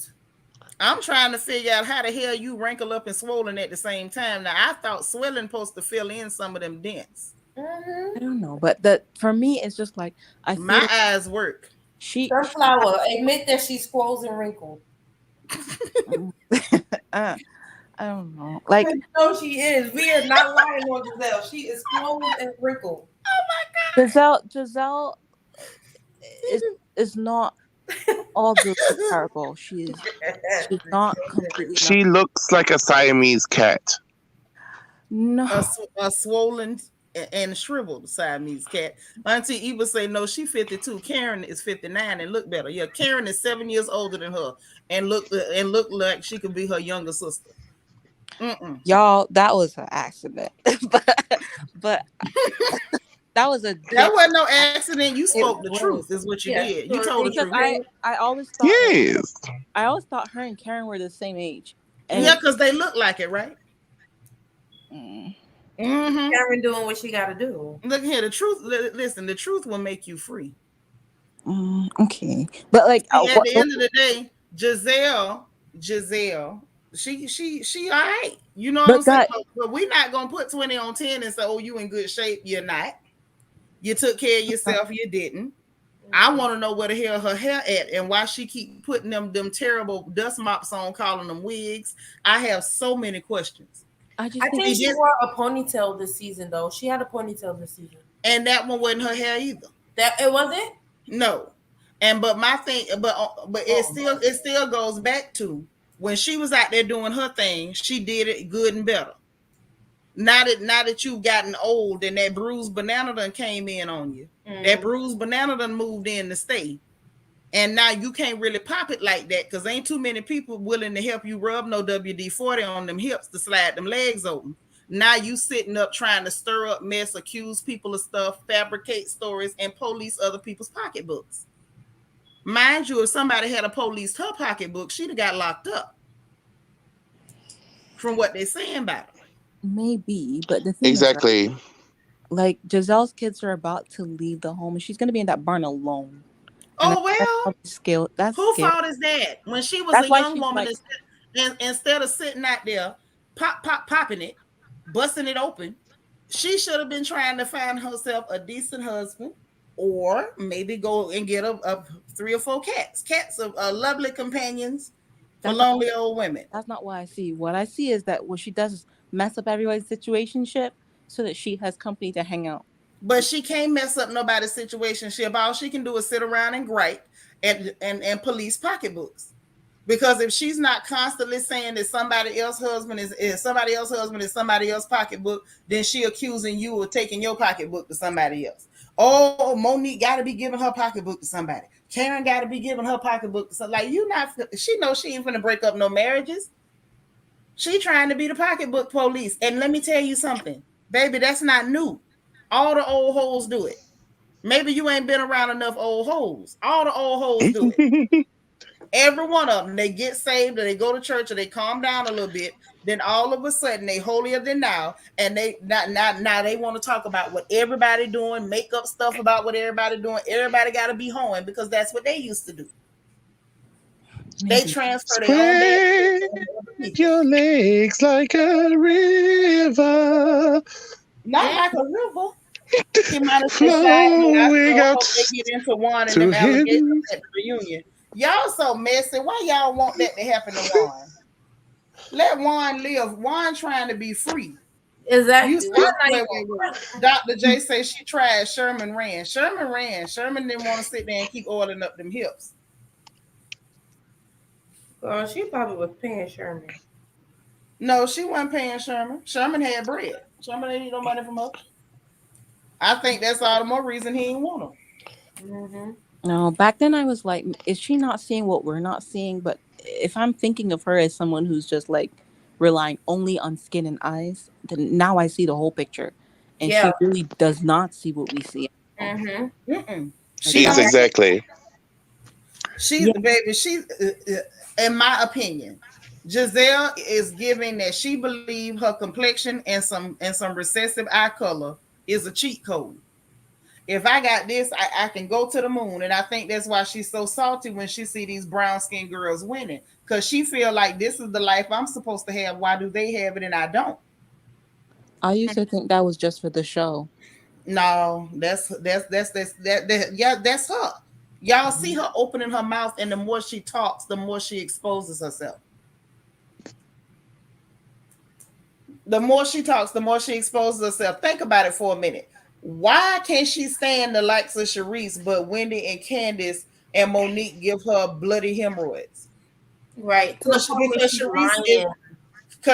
is not living the life that she feels like she should have. Mm-hmm. I should have it. And because she don't feel like, you darky, you ain't living the life that I should have. It's not a problem because when Sharice was all right, that's when she was making up lies about Sharice sleeping with the fireman. Yes, see how that works? I was about to say that. Now that Sharice running around looking like Respucia Lattimore, and y'all say it with me, everybody know Respucia Lattimore fan. Mm-hmm. We all now she Respucia biggest cheerleader, the same lady that you was running around accusing her of hoeing around with the fireman during her divorce proceedings. Yeah. But that's what I mean. Like, she likes dissension in relationship. But there's never been a time on this show where Giselle has lived a life where anybody wanted it. So it's not about her reality. It's about what she thinks in her mind. Shady. What you say? No, I was on this show. Did she live a life that anybody else wanted it? No, never. Like, tell me one time. Remember when she first came on? I thought she lived in a house where they had to hike up the hill to get there, and she had that ugly couch. And then the one thing I thought was redeeming was when her dad came in the show. But then I'm realizing if he's this great, he's a great civil rights leader, but he didn't pass down any of that knowledge to her.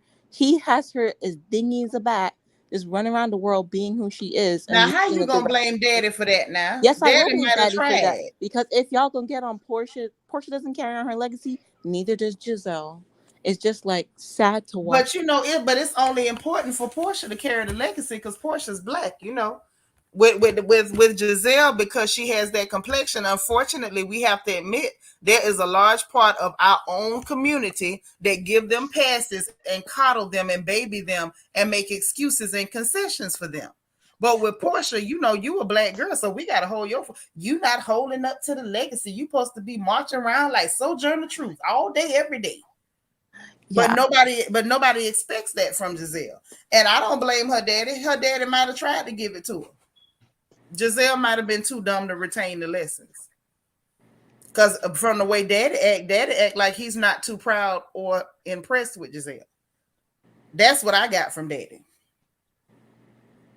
And he definitely didn't like that mess with her pretending to be going with Jamal again. Pops ain't like that at all. Daddy looked like he was about to cuss. Mm-hmm. Didn't he, DT? Mm-hmm. I don't know. I did not want to be her in that moment. I don't know. But like it was the season when she was explaining her dad and his roots and stuff like that. That's when I was most disgusted with her because it was like, okay, you're showing me this side of you and you're thinking like it does something for me because it's in your blood, but I see that you've done nothing with it at all. Right, but that's who she is. Yeah. Nobody should expect her to do anything. Nobody should expect anything from her. I don't. Yeah, right. Ain't nobody checking for Gizelle. You mean Giselle? You meant just what you said, Kima. You call that girl Gizelle. Y'all is killing me. But you know what I thought? I thought like when Wendy came on the show, she was gonna be leading the girls, taking them to all the professional routings. Remember back in the day when they used to go to the black call test and stuff like that? I thought because that was like that's You real thought DC. that? Yeah, I thought they were gonna be doing some real DC stuff. Really? Yeah, like I really, it's really nice.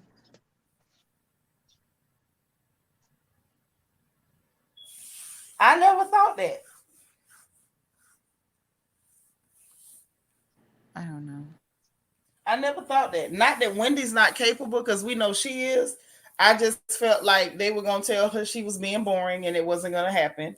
And then not only that, once she got there and, you know, we could see her like kissing the ring and kissing behind, I knew she wasn't going to give us none of that. I don't know. Like I didn't first meet Wendy on the show. Like I first met her like watching the news and stuff, and she was always quick with stuff like that, and that's why I was like, so excited. And then oh, you mean you knew her beforehand? See, I never saw her beforehand. Yeah, hey, I saw her Rand beforehand. 26. Like back in it was a few black commentators that I really loved. It was Angela Rye, it was Wendy Osefo, and it was this other girl from Trinidad that went to Harvard. Beautiful. I loved it. Quick witty. So when she came on TV, I was like, You were expecting a lot from her. I was expecting a lot. Yeah. I feel you. I can respect that. Like if you know the person coming in, like a lot of us had no idea who she was. Kim would say, man, Wendy was trying to climb so far up them green-eyed goblins, she couldn't even really be herself. Exactly. That's what I saw because I never knew her beforehand. A lot of us didn't. Paige say Giselle is one cheeseburger away from looking like Rasputia. Yes, and we do not want her in the big girls club. We don't want her. We don't want her. No.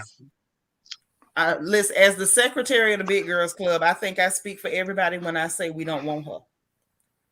Ray Ann said, I think Andy over them tonight. Watch what happened. He seemed annoyed. Really? Ooh. Ooh. I mean, I hate to watch it because I don't like Andy and I don't like either one of them. But now you got me interested. That's what I was gonna say. Like Andy doesn't qualify anyone to whether he's annoyed or not. Like he's so disgusting. I don't know all that. I just know like he doesn't see things. He doesn't call things as they are. He has favorites. Well, he lies. He lies. Well, that's what happens when you go send your raw chicken sausage to everybody. Oh, Well, see, this is the thing, DT. At first, I was like, well, maybe it's because he, on that clean. I thought maybe it was the clean talking, and then I started realizing, nah, it's not just the clean. He's a liar and a racist. So it's more to it than that. I really thought it was just the drugs. Maybe because I always got the undercurrent that he didn't like Wendy.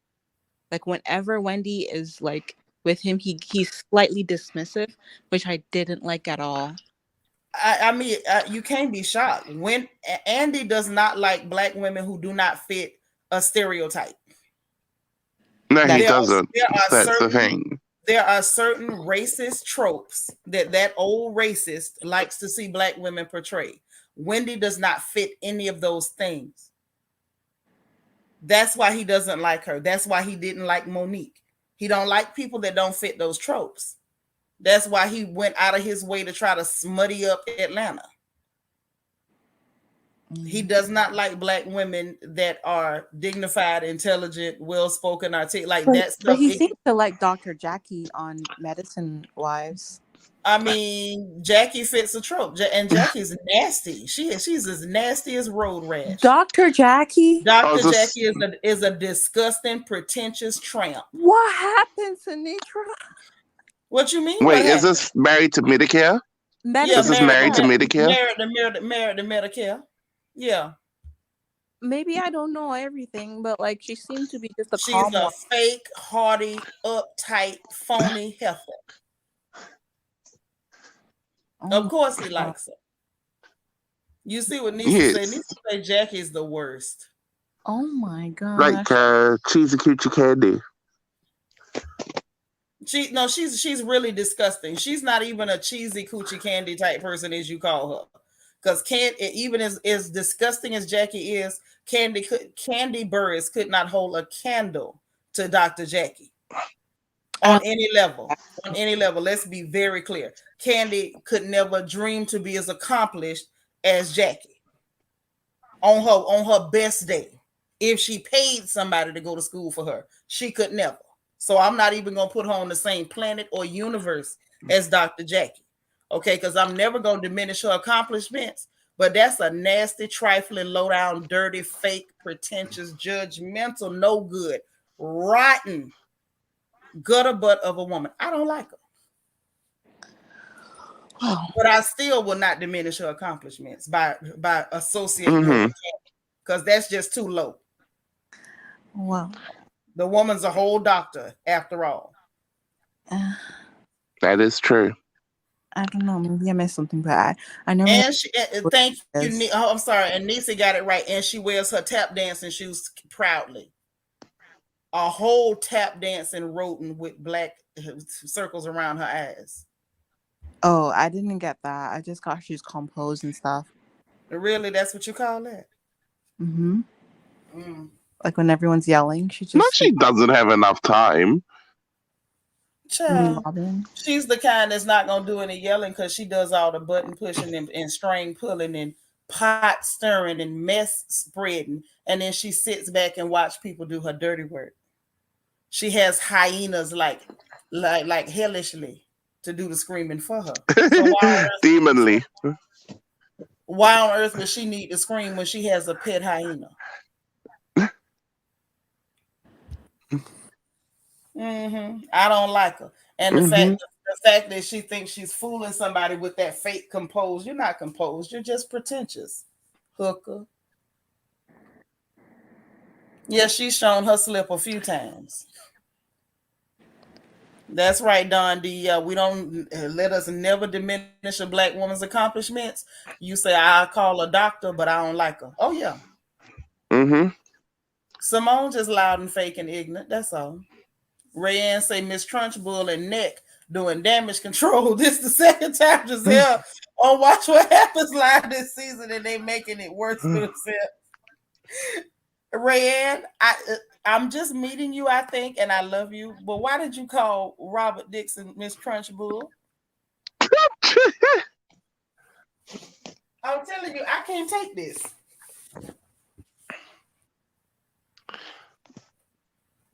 Well, yeah, the Scissor Sisters are really doing damage control this entire season alone.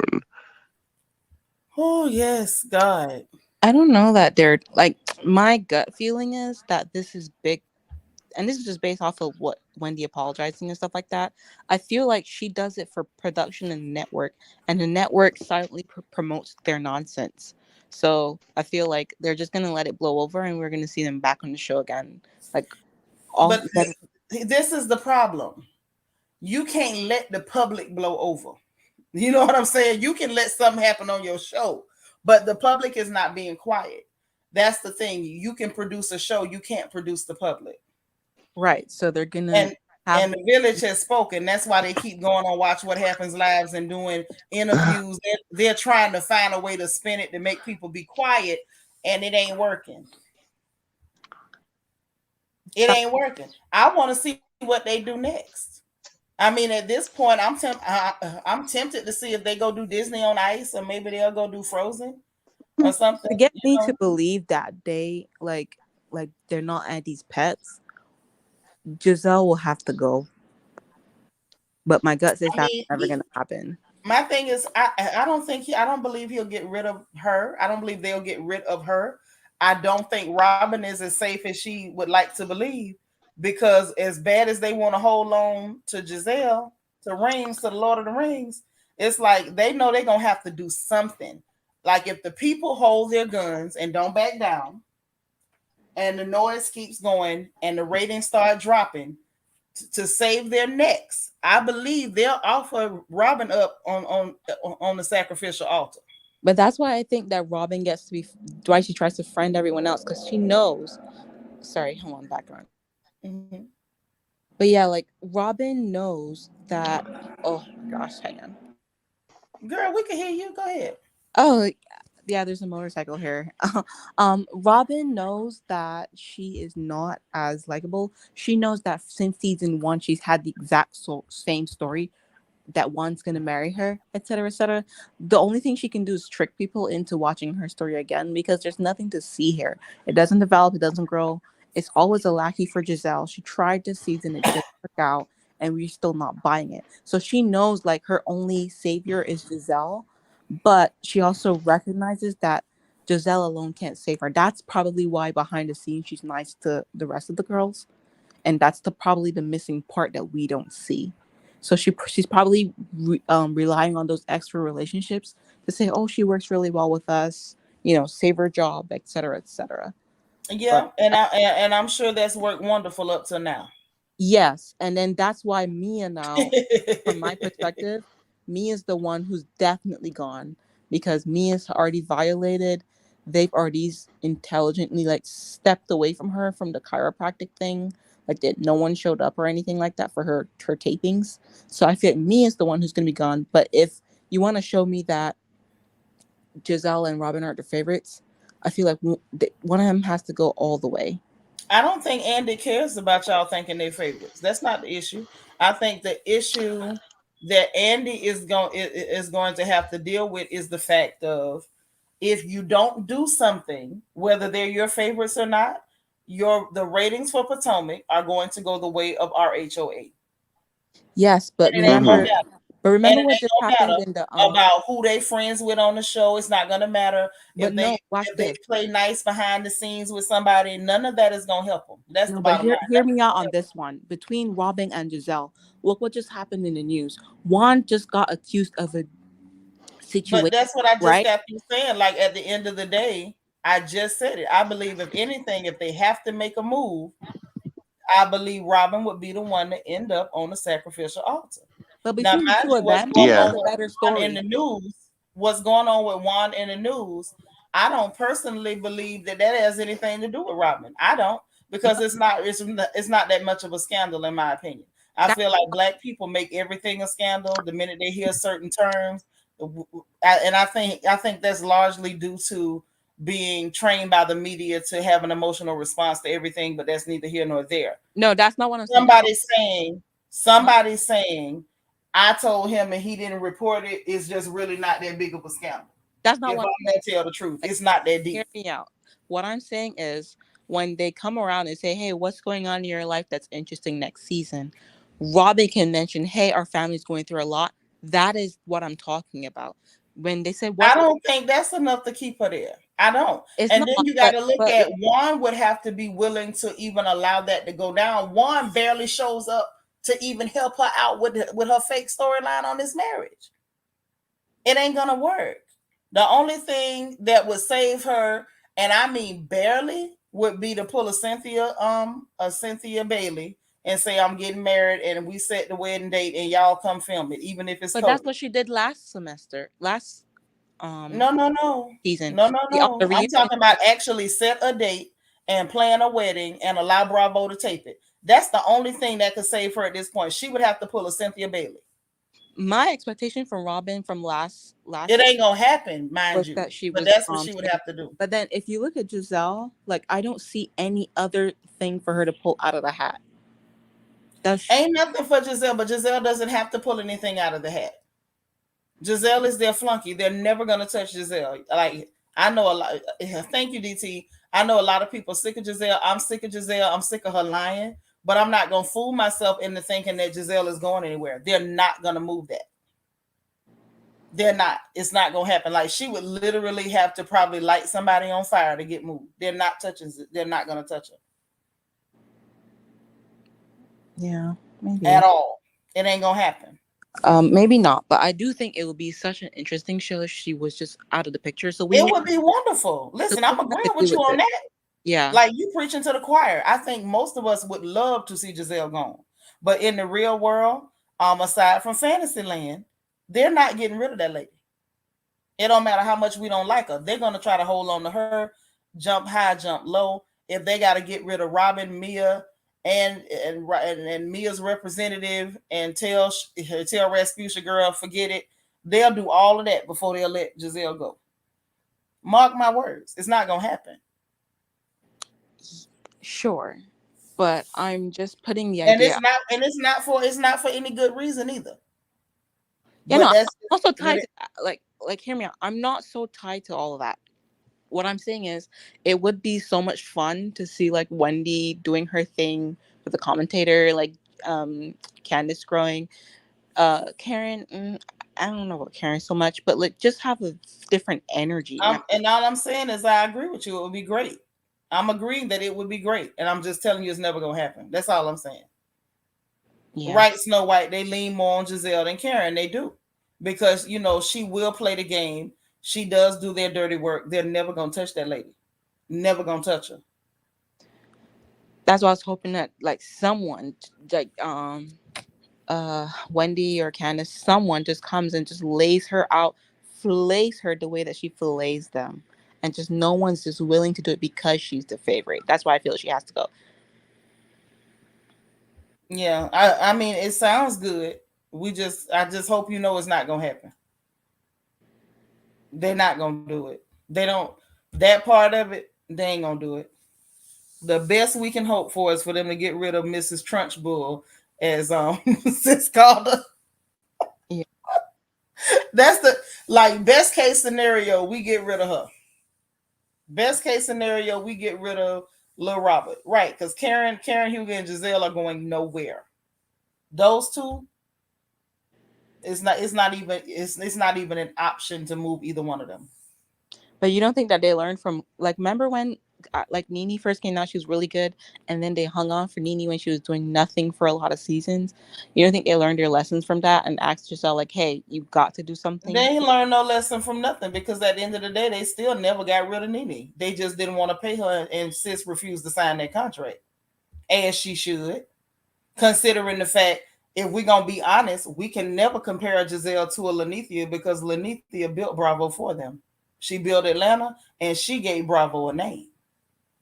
So no, we can't compare the likes of Giselle. I ain't never did a goddamn thing, Bryant, to Lanithia Monique Leaks. We can't do that. Maybe that's true. We can't do it. I just want more from the OGs, stuff like that. I just want a different energy. It sounds like wishful thinking, etc. But it's just I don't know. I totally agree with you. You ain't saying nothing I don't agree with. I agree with everything you said. It would be wonderful. It just ain't gonna happen. That's all. And I don't get my hopes up on things that I know are impossible. Maybe. Those are things that I know are impossible. Maybe. They ain't gonna do it. That's like saying, well, Karen be doing messy stuff, they should get rid of Karen. Ain't gonna happen. But Karen is the Cynthia to me. She's the one in the middle that's just kind of in between. She gives me the Cynthia vibe. Even Karen gives us more than Cynthia. Cynthia gave us nothing. Cynthia gave nothing. Because, see, Karen had nights like the night where she just, I guess, was off her medication and was just shading the hell out of everybody. Cynthia has never. Cynthia Bailey could never. Karen Hugo was a hot mess all night. All night. When Karen get fed up, her mouth is a mess. Cynthia Bailey could never. Yeah, maybe. Okay, and DT got another good point about Miss Lenithia. He said, remember, Nene is in the Smithsonian. That's how memorable she is. Right. She has a permanent place in pop culture. Like she is iconic. She herself is a piece of iconography. Okay, maybe Nene isn't the best example, but what I was trying to do was find an OG that I could think of, and most OGs normally they give more than what I've seen Giselle give. That's what I'm saying. Well, I mean, there's always Sheree. Yeah. But anyhow, thank you so much. I'm gonna drop down. I love when you come talk to me, girl. How that man doing? I think he's okay. Like, you think? I mean, I don't have like updates.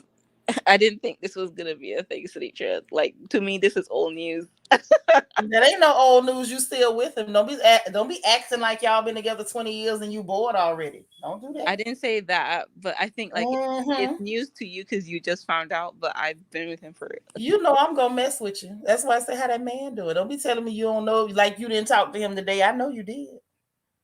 Yeah, but like I'm to be honest, like I told you, I don't know when I called into your show. That was my first time on YouTube. Really, like in the lives like that. Since then, YouTube just been bombarding me with lives, and I just pop on here and there. But I would have promised myself. With you. I know. I thought it was so boring, and here comes Seanitra just interested. Like I thought it was like watching paint dry, and here you come. Oh my goodness! But that's okay. I'm just glad you're comfortable over here and you're comfortable talking. Yeah, I like your what do you call them, shows? Like I like your YouTube channel because it gives something different. It gives me like, you know, when you have your aunties and your sisters and your mom around a circle. That's the vibe it gives. And I'm not saying like I haven't seen all the YouTube channels, but I'm just saying like it's just a different experience here. And that's why I appreciate that. That's what we like here. Like it's mostly ladies. You know, we got a couple of our brothers and our nephews that pop through, but it's mostly us girls, and we sit up and talk and we just keep it real. And for the most part, everybody's really cool. Like we very seldom get anybody who's different or like, you know, like unpleasant, if that makes sense. So usually like we just over here having a good time, laughing and kicking and enjoying and cutting up. That's all. Yeah, I like the different perspectives because I don't know. You can always learn something when you have a different perspective. But I will say this. Let me tell you one thing before I go that's been so shocking to me. You know the Meg trial? Yeah. Like when I tell you that part of me didn't believe women would cape for a man blindly until this trial. And girl, they made me they upset me so bad with that because of how toxic and how anti-Black woman they are. And no, like I try to say, you know, maybe they don't know another perspective, but I gave up. I realized they don't want to know another perspective, and it's so scary. But just watching people comment on this trial is just interesting. And I'm not saying like Meg is a perfect victim. I don't believe that. I don't think she was perfect. No such thing as a perfect victim, and I feel like nobody should put that sort of pressure on Black women that unless you are perfect, that you don't deserve respect, you don't deserve protection, and that it's okay for people to victimize, assault you, or even take your life. That you've done something or you didn't live like we wanted you to live. There's no such thing as a perfect victim, and Black women shouldn't be under that kind of pressure and scrutiny. That's true. I don't know about respect and all that. I can't make someone respect someone else. But what I can I can't make you respect them, but I can clearly say that you deserve that person deserves the same respect as a victim that anyone else does. I don't care if it is a pure $2 prostitute. No, You deserve that same respect as a victim. Like just even getting like we are on point 2, just even getting to see her as the victim, it was tough, and I was just shocked because she was the one who got shot. I mean, here or there with all the other stories that went on, but I was just so surprised at the amount of Black women that were just talking about, oh, he's gonna have this time and that time or whatever. But why are they putting the onus on Meg, the adult? Because he's not. They're treating her like she's on trial. But we had talked about that the other night. I told her I'll be back at the end of the trial and we'll discuss it then, because like some people are just so anti-Black woman. There's so many people that are into Black male worship, and they don't care what a Black male does, how vile, toxic, murderous, dangerous these people are. Let's pretend like they're victims. Even after they've created victims, they're still the victims. Yeah. I'm not a fan of that. I don't subscribe to that mindset. Anybody will tell you, while I am Black first on this porch, I'm also a Black woman first. Yeah, that's so true. I don't subscribe to that sort of nonsense over here. That's true. Well, I mean, thanks for giving me like time on your platform, Seanitra. I appreciate it. And I hope you have a good night. Listen, you're welcome. Come again. Talk more. I'm on a different time. I don't know if you know this. I'm on a different time zone. Wait, what state are you in? I'm in Washington State. I'm in Seattle. Oh, you all the way on the West Coast. Yeah. And then normally when I come on YouTube, it's usually like after I have a lot of work. So after I do my work, that's when I come to YouTube to just like not think about work. And that's been catching me at the end. That's why it always seems late. It's always at the end of me doing something. So yeah, I'm just on a different time zone, so I don't normally have it to be with everyone. Okay. But yeah, like, but that's okay. Anytime you can, you're welcome. Is all I'm telling you. You're welcome here. You don't have to be here every time, but anytime you want to be here, you are welcome here. Oh, thank you. That's so sweet. Thank you, Seanitra.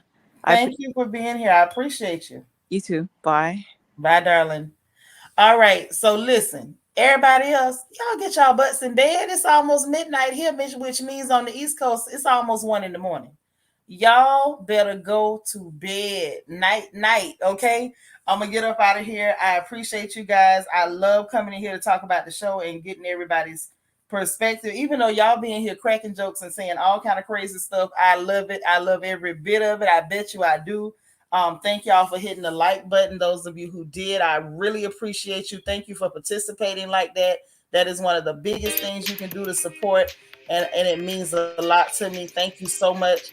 If you didn't hit the like button already, please go ahead and hit that like button, hit that notification bell, and make sure you click all so you know every time we go live over here on this porch.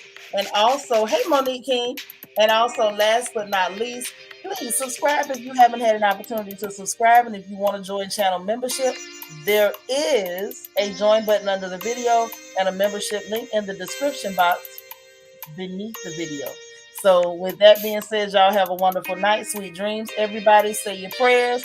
Have a wonderful, wonderful night's rest. And remember, if nobody else says it to you, God loves you. I love you. And ain't nothing you can do about it. And hopefully, living nothing happen. We'll talk again tomorrow. All right? Bye, y'all.